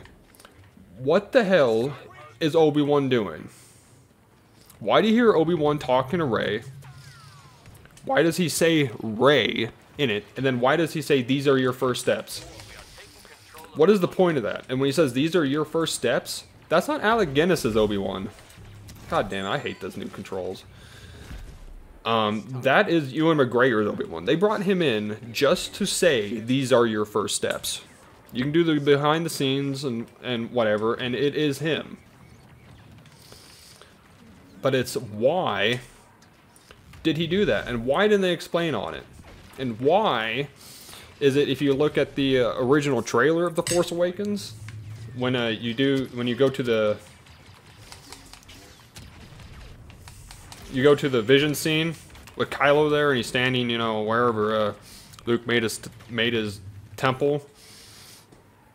Kylo is very clearly holding Obi-Wan's lightsaber. That's why he can see Rey, because he's having a vision just like Rey did. So it's the importance of those two lightsabers. Obi-Wan's lightsaber and Rey's lightsaber. They have both the connection to the wielder and the other people. So originally I thought that's why she was a Kenobi, because that's who Obi-Wan was. And you know, after the Jedi Order was done, why wasn't he doing that? Or maybe he and Satine had a kid, and Qui-Gon, you know, protected him from it. He kept it a secret, that way it didn't destroy him, because he saw the potential in Obi-Wan. It's yeah. It's a mix. Rey is Alex Guinness, because they just took the part where he says, don't be afraid, and just took the Rey part. And then, you know, you've taken your first step, or these are your first steps. That is Ewan McGregor. So that's the thing.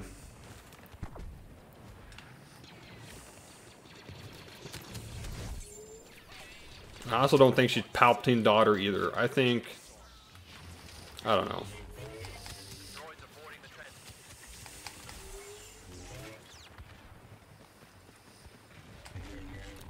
Because you think about Duchess Satine in the Clone Wars.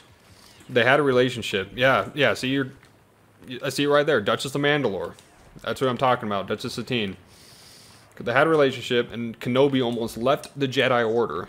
He almost left the Order because of how much he loved her. I don't like where this is heading. Let's find you a transport ship. You don't need to be a Jedi to know what those droids are up to. So who knows? Maybe they did something with when him and Qui-Gon were there on a mission.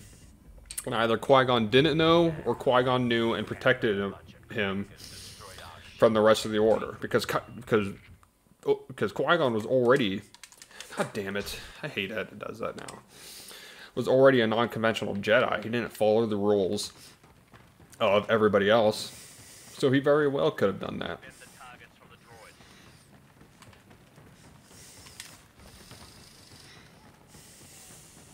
I mean, that's the thing, you know.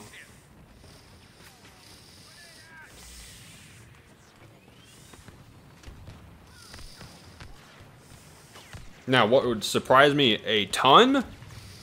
This is the thing that would surprise me. If they made Rey the daughter of Sabine and Ezra Bridger. That is something that would surprise the shit out of me. Because it would be cool, but it would be surprising at the same time.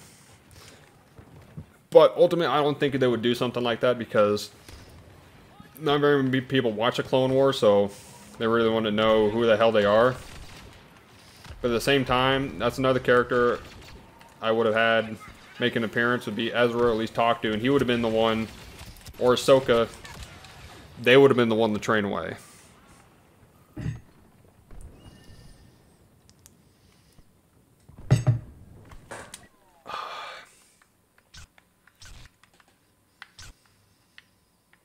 Man.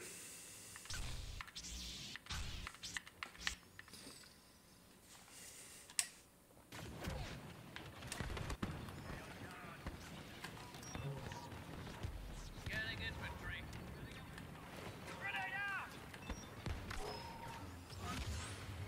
You think you'll be disappointed if she's not a Kenobi? I mean, I hear you, but at the same time,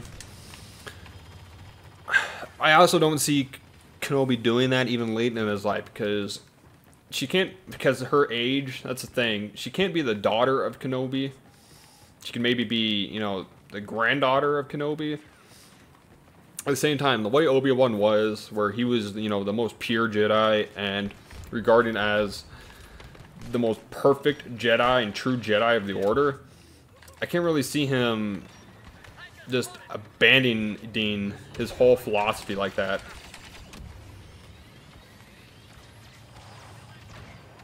Who's that leading the droids? So, you know, sometimes it makes sense, but sometimes it doesn't make sense.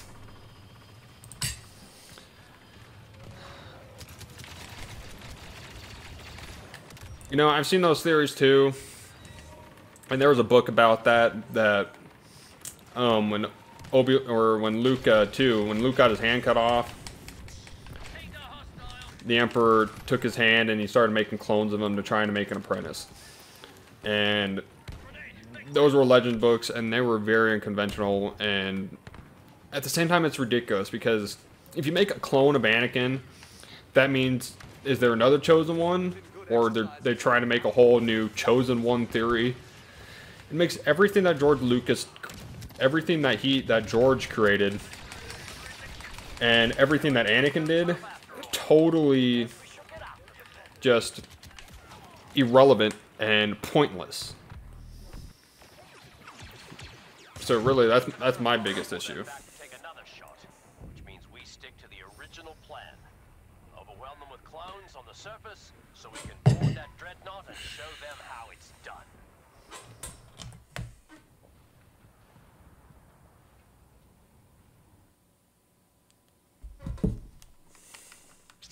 Man, really?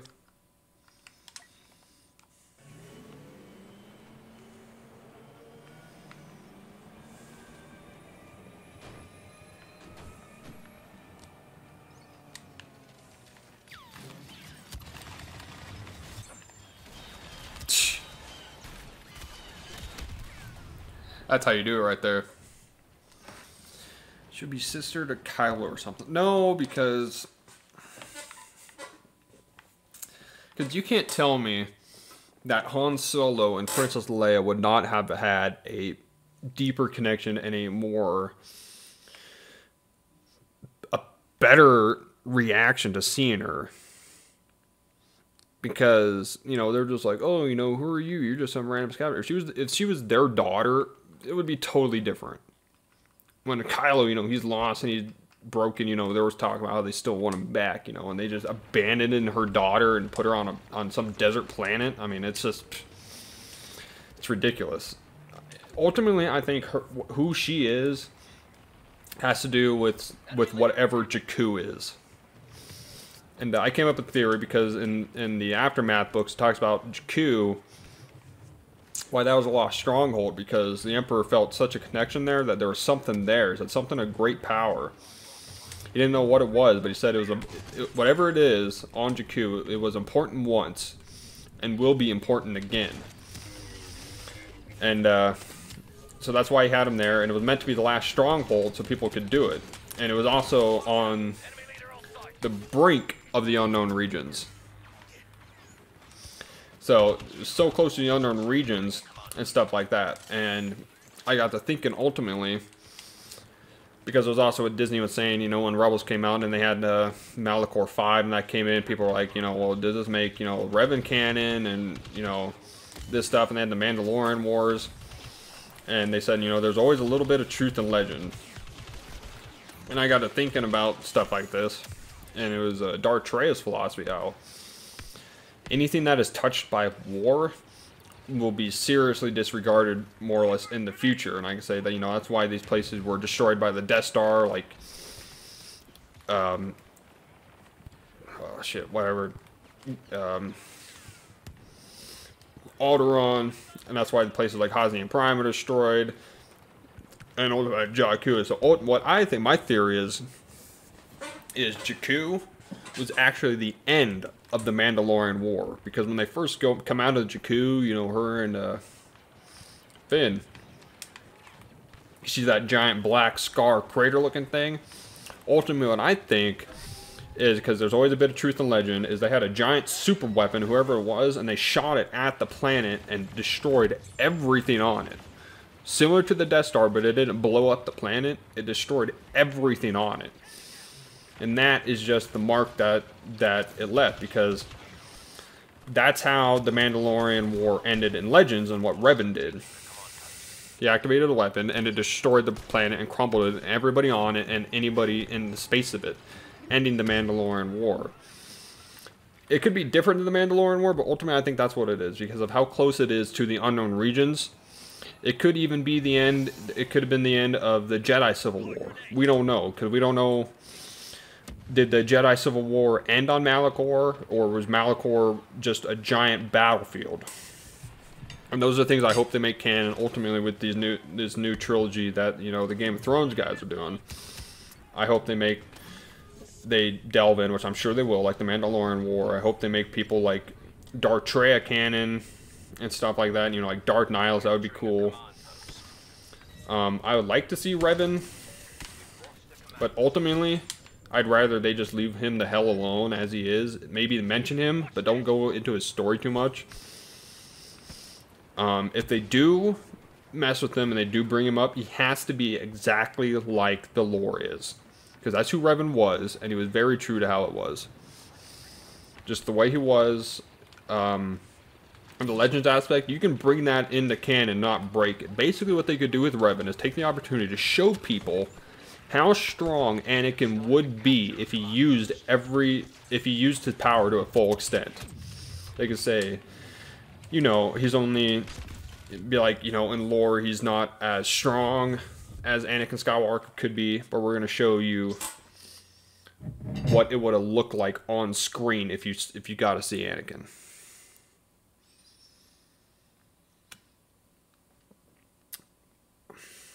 So you think Rey is a goddaughter of Han Solo and Kira? That's so you're saying she had a kid and didn't tell him. That's interesting,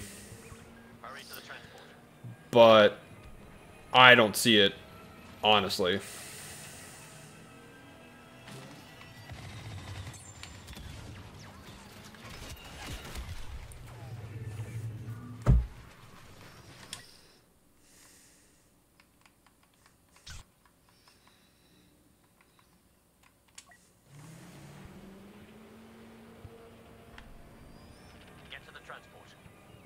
Yeah, it's a talk, you know. I know a lot about Star Wars and I have a lot of theories.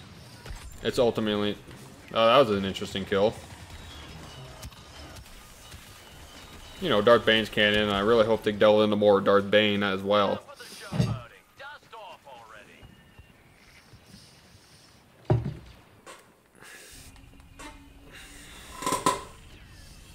I knew you had it in you. I mean, there's a lot of things, you know, that are... Destruction on the treasure. I kind of just press my mind, things like that. And see, that's what makes Star Wars so great, is the fact that, you know, we're here talking about this, Targets and hit 'em with everything you've got. that we're sitting there talking about this, and all these different theories, and, god damn it, and all these different, shit, and you know, all this, talk about it, and it gets people together, it gets people to know it, and stuff like that, and, you know, ultimately, that's the beauty of it, and that's what Star Wars is. Star Wars is not an object, and it's not just movies. To me, Star Wars is a piece of my life, and it's part of who I am as a person and a human being. And a lot of people don't see that.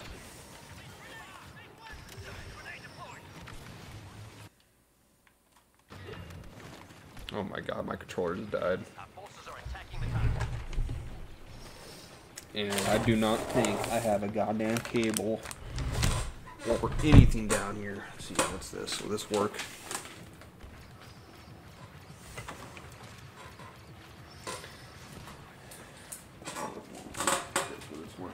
Oh, shit.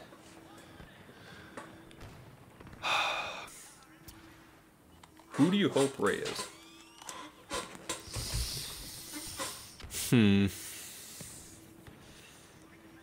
It's an interesting question. Who do I hope Rey is?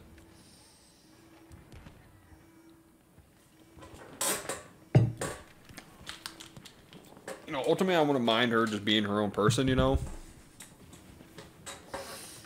Being her own character. I would not mind that at all. It'd be true to how Daisy wanted her to be, you know, her own character.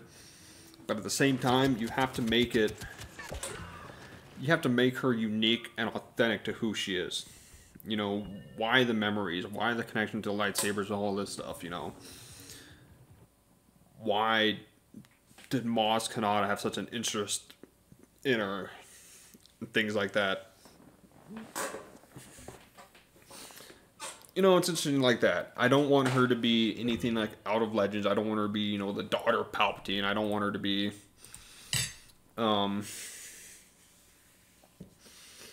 things like that. I mean, it's just, it's interesting because they got to make sense why she was on Jakku and who did it. You know, but just a bunch of scavengers who sold her for drinking money. I mean, that's just, if you ask me, that's a bit prejudiced. And I just think that's ridiculous because, you know, you can't tell me that Luke would not have known about Rey. Force sensitive, no matter where he is and who's like that. You can't tell me he wanted to felt some connection or something one way or another. I'm sure he had a way of finding it out. You know, because how did he get his, you know, his students? It's things like that they got delved in. I think Rey Skywalker is most likely. No. See, I don't think it's most likely because if it's the end of the Skywalkers, why have another Skywalker here? Because I don't think she's Luke's daughter either because it's the same thing. Luke didn't know who the hell she was. It doesn't make any sense. You can tell me he was just sitting there protecting her and trying to teach her the right way. No, he would have been like, you know, I've been waiting for the day or, you know, some shit like that. You know, I really don't know.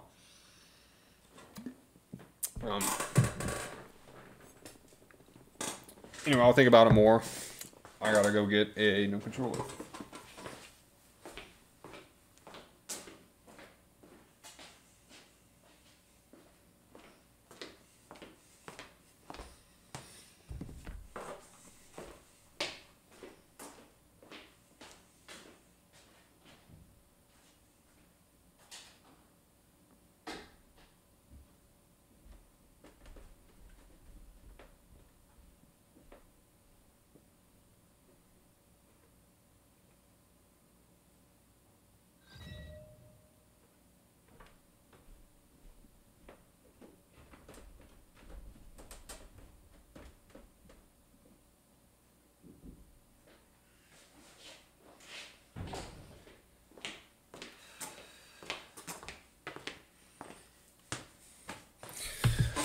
Cool, I got kicked to the menu. That's awesome. Plot hole, Rey's too hot to be Luke's daughter. I mean, I'm not going to disagree with you. You think Rey is hot? Rey...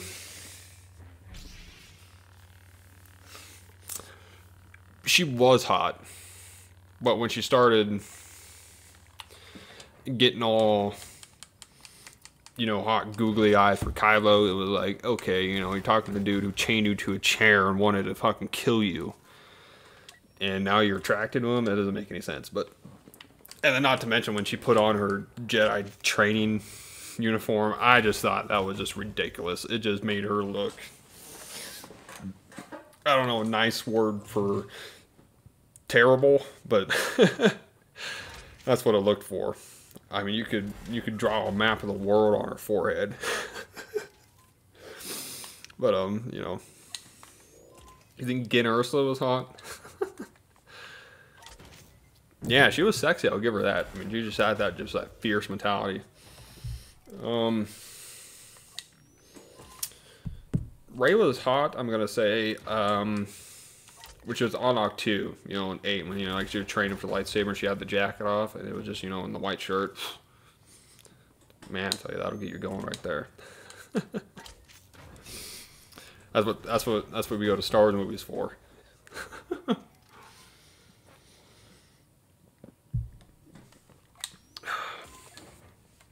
Yeah. So I mean, it would either as a plot hole or loose end, it seems. Yeah, it makes sense, but the biggest thing you can't think about is Disney. What does Disney do? And the people in charge of Disney, what are they thinking about the whole situation? Do they think of Legends the same way as we do?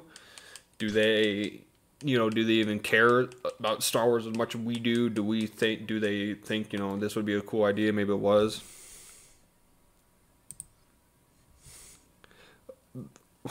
Rey White t-shirt contest. Dude, I would pay every dollar I got for that damn contest.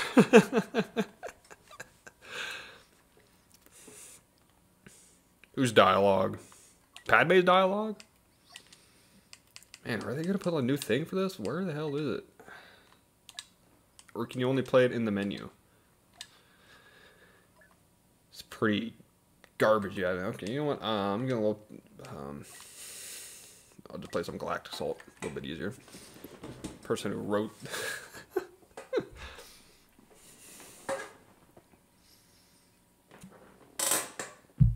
Dude, I bet that what. Now you're talking. Papa Tarkin. That's what I'm talking about. That's one sexy beast right there. That man's got it all going for him. He's got the looks. He's got the riches. He's got the power. He's got the confidence. He's got it all. I mean, honestly, I'd join the Gempire and he's like, hey, man, you want to come to my chambers tonight? I'd be like, sure.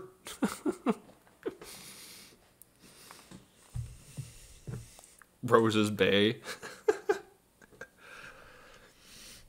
I don't even know what to say to that question.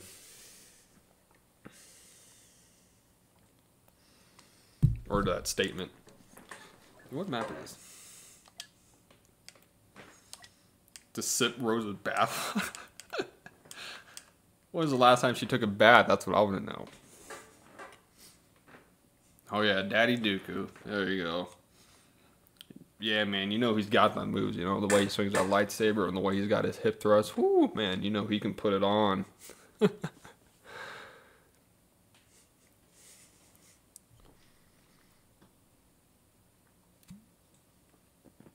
that's the thing people mistake too.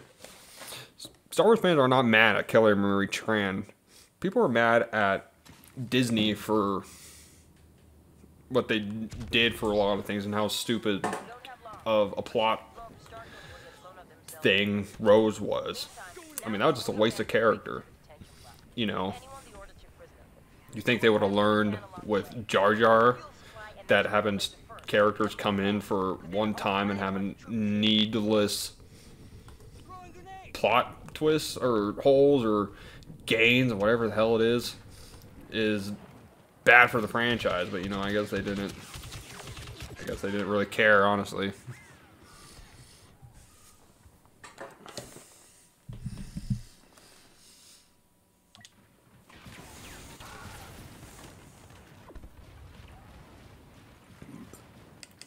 Exactly. That's what I'm talking about. You'd be sitting there. Oh, here, later. You'll be sitting in a room. You have Dooku on the other side. You guys will be, you know, giving each other looks and stuff like that. You guys will be sitting there, you know, giving looks, giving the eyes and a little hands, you know, maybe show a little bit of skin here and there. And he comes over, sits you next on your couch or whatever, because he whispers in your ear, says, "Clear this contest cannot be decided by our mere knowledge of the force of which we look at each other, but the skills of the lightsaber." That he slowly reaches to you, you know, puts your hand and he caresses you a little bit, you know. And then it goes from there. Then you move back and you show each other your lightsabers. You whip them out, and all of a sudden you start swinging, and they start clashing back and forth, and you start hearing the sound, and all of a sudden, you know, you're at ease and escape, and all of a sudden things are falling all around you. That's how it is right there. Do you think George Lucas should have stuck with the initial Jar Jar idea? If that was indeed the idea for Jar Jar, yes. The same thing like EA did with Battlefront. If he stuck to his guns and said, just wait till you see what happens next, and all of a sudden episode 2 comes around, and all of a sudden Jar Jar is the Sith Lord of the whole goddamn thing, holy shit. Can you imagine that crap? So yeah, I 100% agree that he should have kept with the original idea of Jar Jar, if indeed that's what he had. Because that, to me, that's the only explanation for the way it was, and why George Lucas did what he did with that character.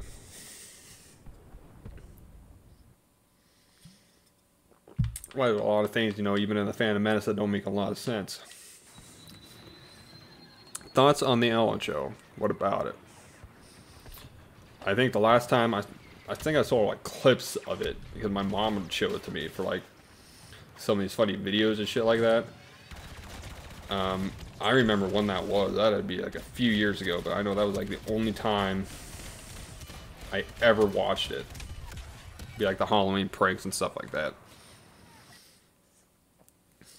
But you know, she does a lot of good things, you know, I'll give you that. Was Jar Jar meant to be plagious?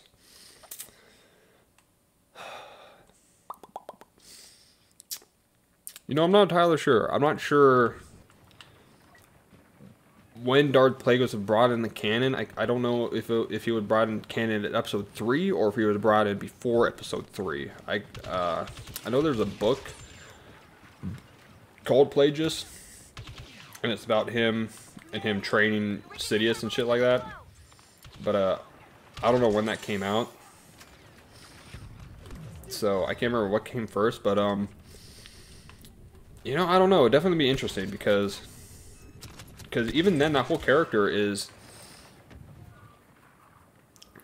makes a lot of things interesting. Because you see Jar Jar as the Sith Lord, and you think, well, Palpatine's the Sith Lord. How did Palpatine become the Sith Lord? And it totally changes the whole story arc of what Star Wars is, and it makes the prequels a lot better if you just think of it that way. And even, you know, here's a little thing too. The next time you watch the prequels, watch them, but think about when, you know, they meet Padme in episode 2 and episode 1. Think about it that Padme and Obi-Wan are actually the ones who get together in the first place.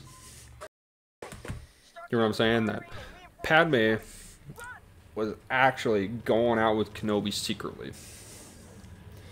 I mean, it's not real. I don't believe it's real. But it's really fun to watch it because, you know, he's the friend. She's the first one that he talks to in episode 2 when they first show up. You know, she always goes to Kenobi and, you know, greets him. And then she goes to Anakin. You know, so she has more joy to see Kenobi. And it was only because Anakin and her spent so much time together that I guess she warmed up to him. And then throughout Revenge of the Sith, how he was always protecting her. And was always at her house talking to her and trying to make sure she felt safe. And then when she says, you know, the kid is Anakin's, you know, so talks about the baby. He says, you know, the baby, or Anakin's the father, isn't he? And he says, I'm so sorry. You could take that to mean, you know, I'm so sorry, you know, it wasn't me. Things like that. You know. Things like that make them a little bit better. Or you just add your own talking points, you know, that always works too. We're traveling to Crate? No, the hell we're not. Fuck that map. We watch the prequels a lot. Of the things Jar Jar does that you don't notice, makes so much sense if you think he's a Sith. Exactly. Like, you think about when they come back to Naboo, and they're going to free the prisoners, and they jump down, but Jar Jar stumbles, and I guess he catches himself on the ledge.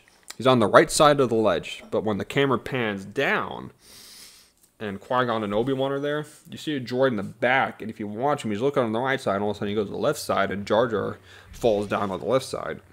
Now, how did he get over there so quickly and so fast? These things like that. And why was he always so lucky all the time? Why was he always getting away by the skin of his teeth? Why is it, too, that C-3PO and R2 always thought of him as strange? You know, he says he is a very strange fellow. Because they don't see him as a normal human does. They don't see him as that guy's an idiot. They see him for what it is and what he is. And maybe they could have seen that, you know, he was faking it the whole time.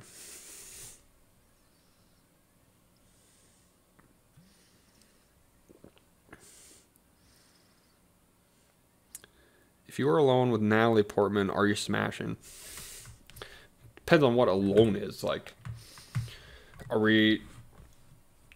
did she get me alone with her? Did I get her alone? Are we just alone because we're the last 2 people on Earth? You know, you got to give me a little more depth there. Because you can't just do it because that's, you know, considered RAPE. You can't have that now. Damn, finish that bottle. Death Star. Here we go, man. This is my favorite map in the whole damn game right now. Little subtle hand movements, the way he kills some people, and the way he moves aerobatically. Yes. That's one thing somebody pointed out, that the way he's aerobatic and the way he moves, like when he jumps in the water, when he takes them down, you know, to the Gungan city, you don't see any other Gungans jump that high. If they could jump that high and move the way they did, they would easily have won the battle of Naboo. But they don't. So, the theory is that he was actually a master of Ataru.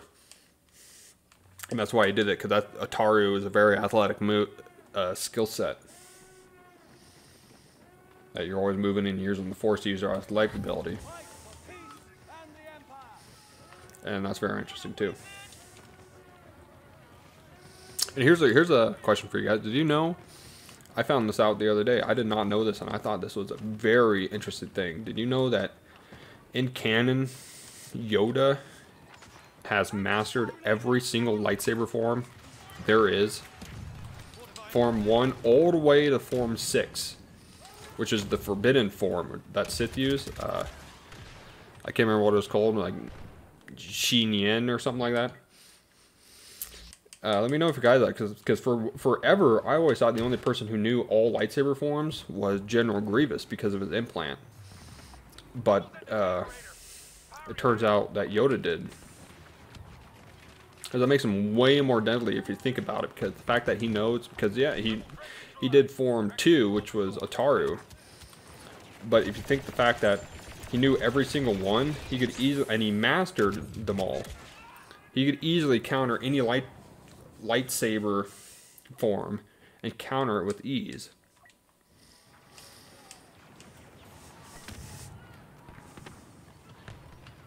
So let me know your thoughts on that.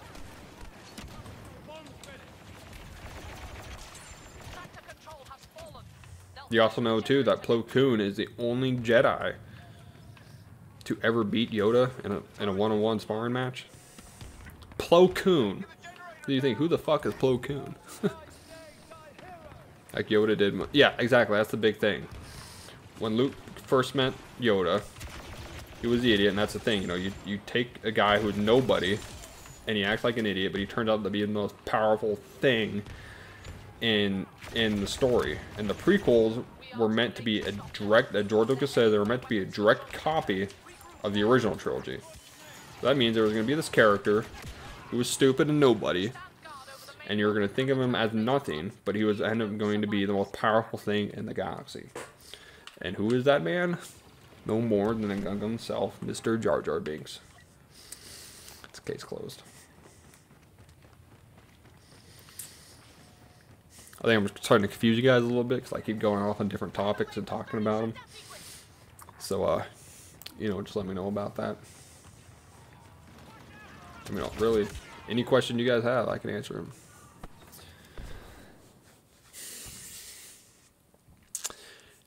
He didn't use the dark side per se. It can corrupt you if you don't control it. It's tapping into the opponent's dark side energy.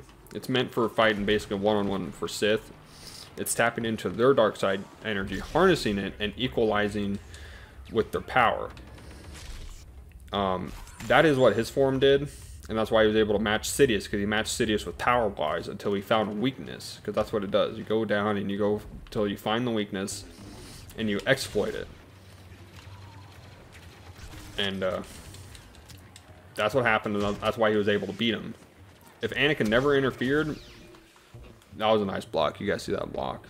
That was totally amazing right there. Anyway, if Anakin never interfered, Mace Windu would have killed Palpatine and he would have beat him. So it wasn't necessarily attaching into the dark side. If you don't have control of it, it will consume you. But Mace had the control, so he was able to do it. He also refused to ever fight Grievous in a fight. Simply because he did, I think it was in the 2003 Clone Wars. I think it was during the Battle of Coruscant.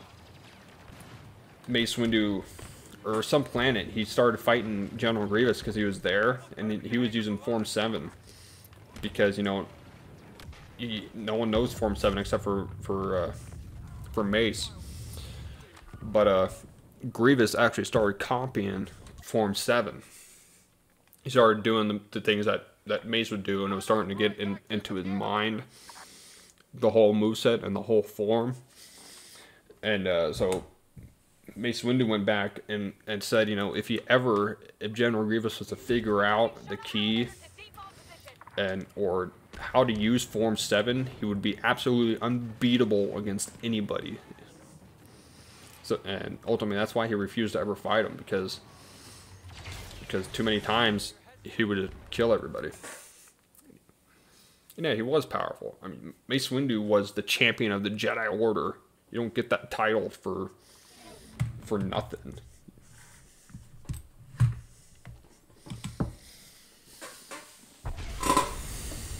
Really though, I think Qui-Gon Jinn would have been more powerful than Mace Windu.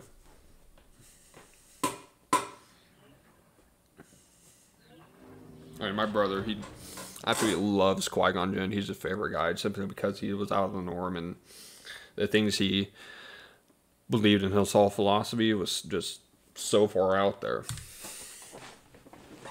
That's the thing I enjoy the most, you know. Because Qui-Gon was chosen, you know, by the sages to learn immortality and to teach it to others. They chose Qui-Gon Jinn. They didn't choose anybody before him. They chose him because he knew there was something more than what he was being taught. Windu versus Yoda, who wins?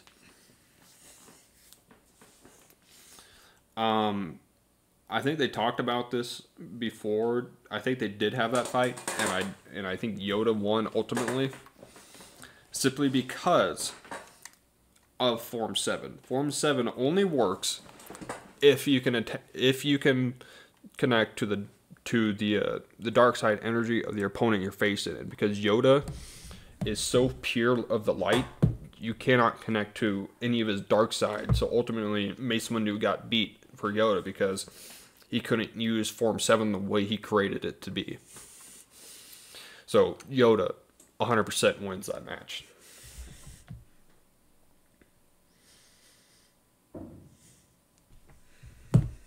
Traveling to Endor? Jeez.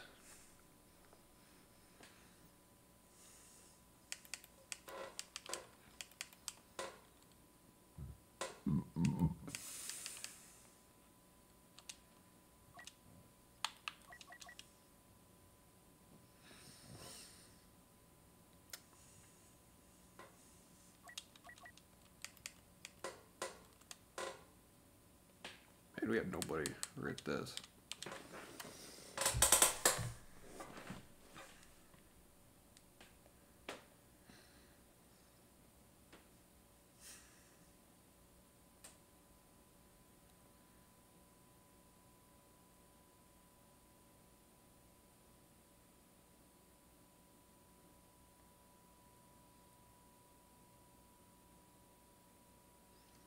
Favorite Jedi? Canon or Legends? Or both? You gotta be a little bit more specific on that.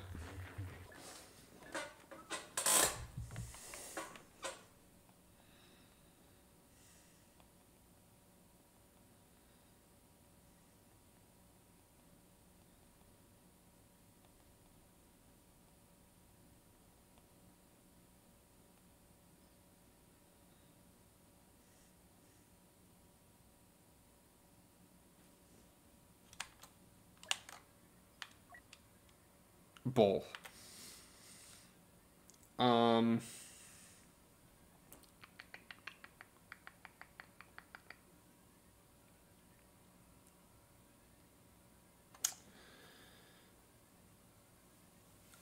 Man, favorite Jedi in both.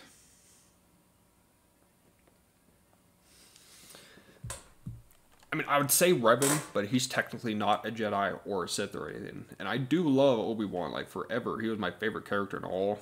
But then Revan got bumped up because I just absolutely love his arc. I love who Revan is. I like his philosophy. I like the way it looks, everything like that. Coron Horn, I really like too, simply because he never used a lightsaber. He only relied on his power in the Force. Oh shit.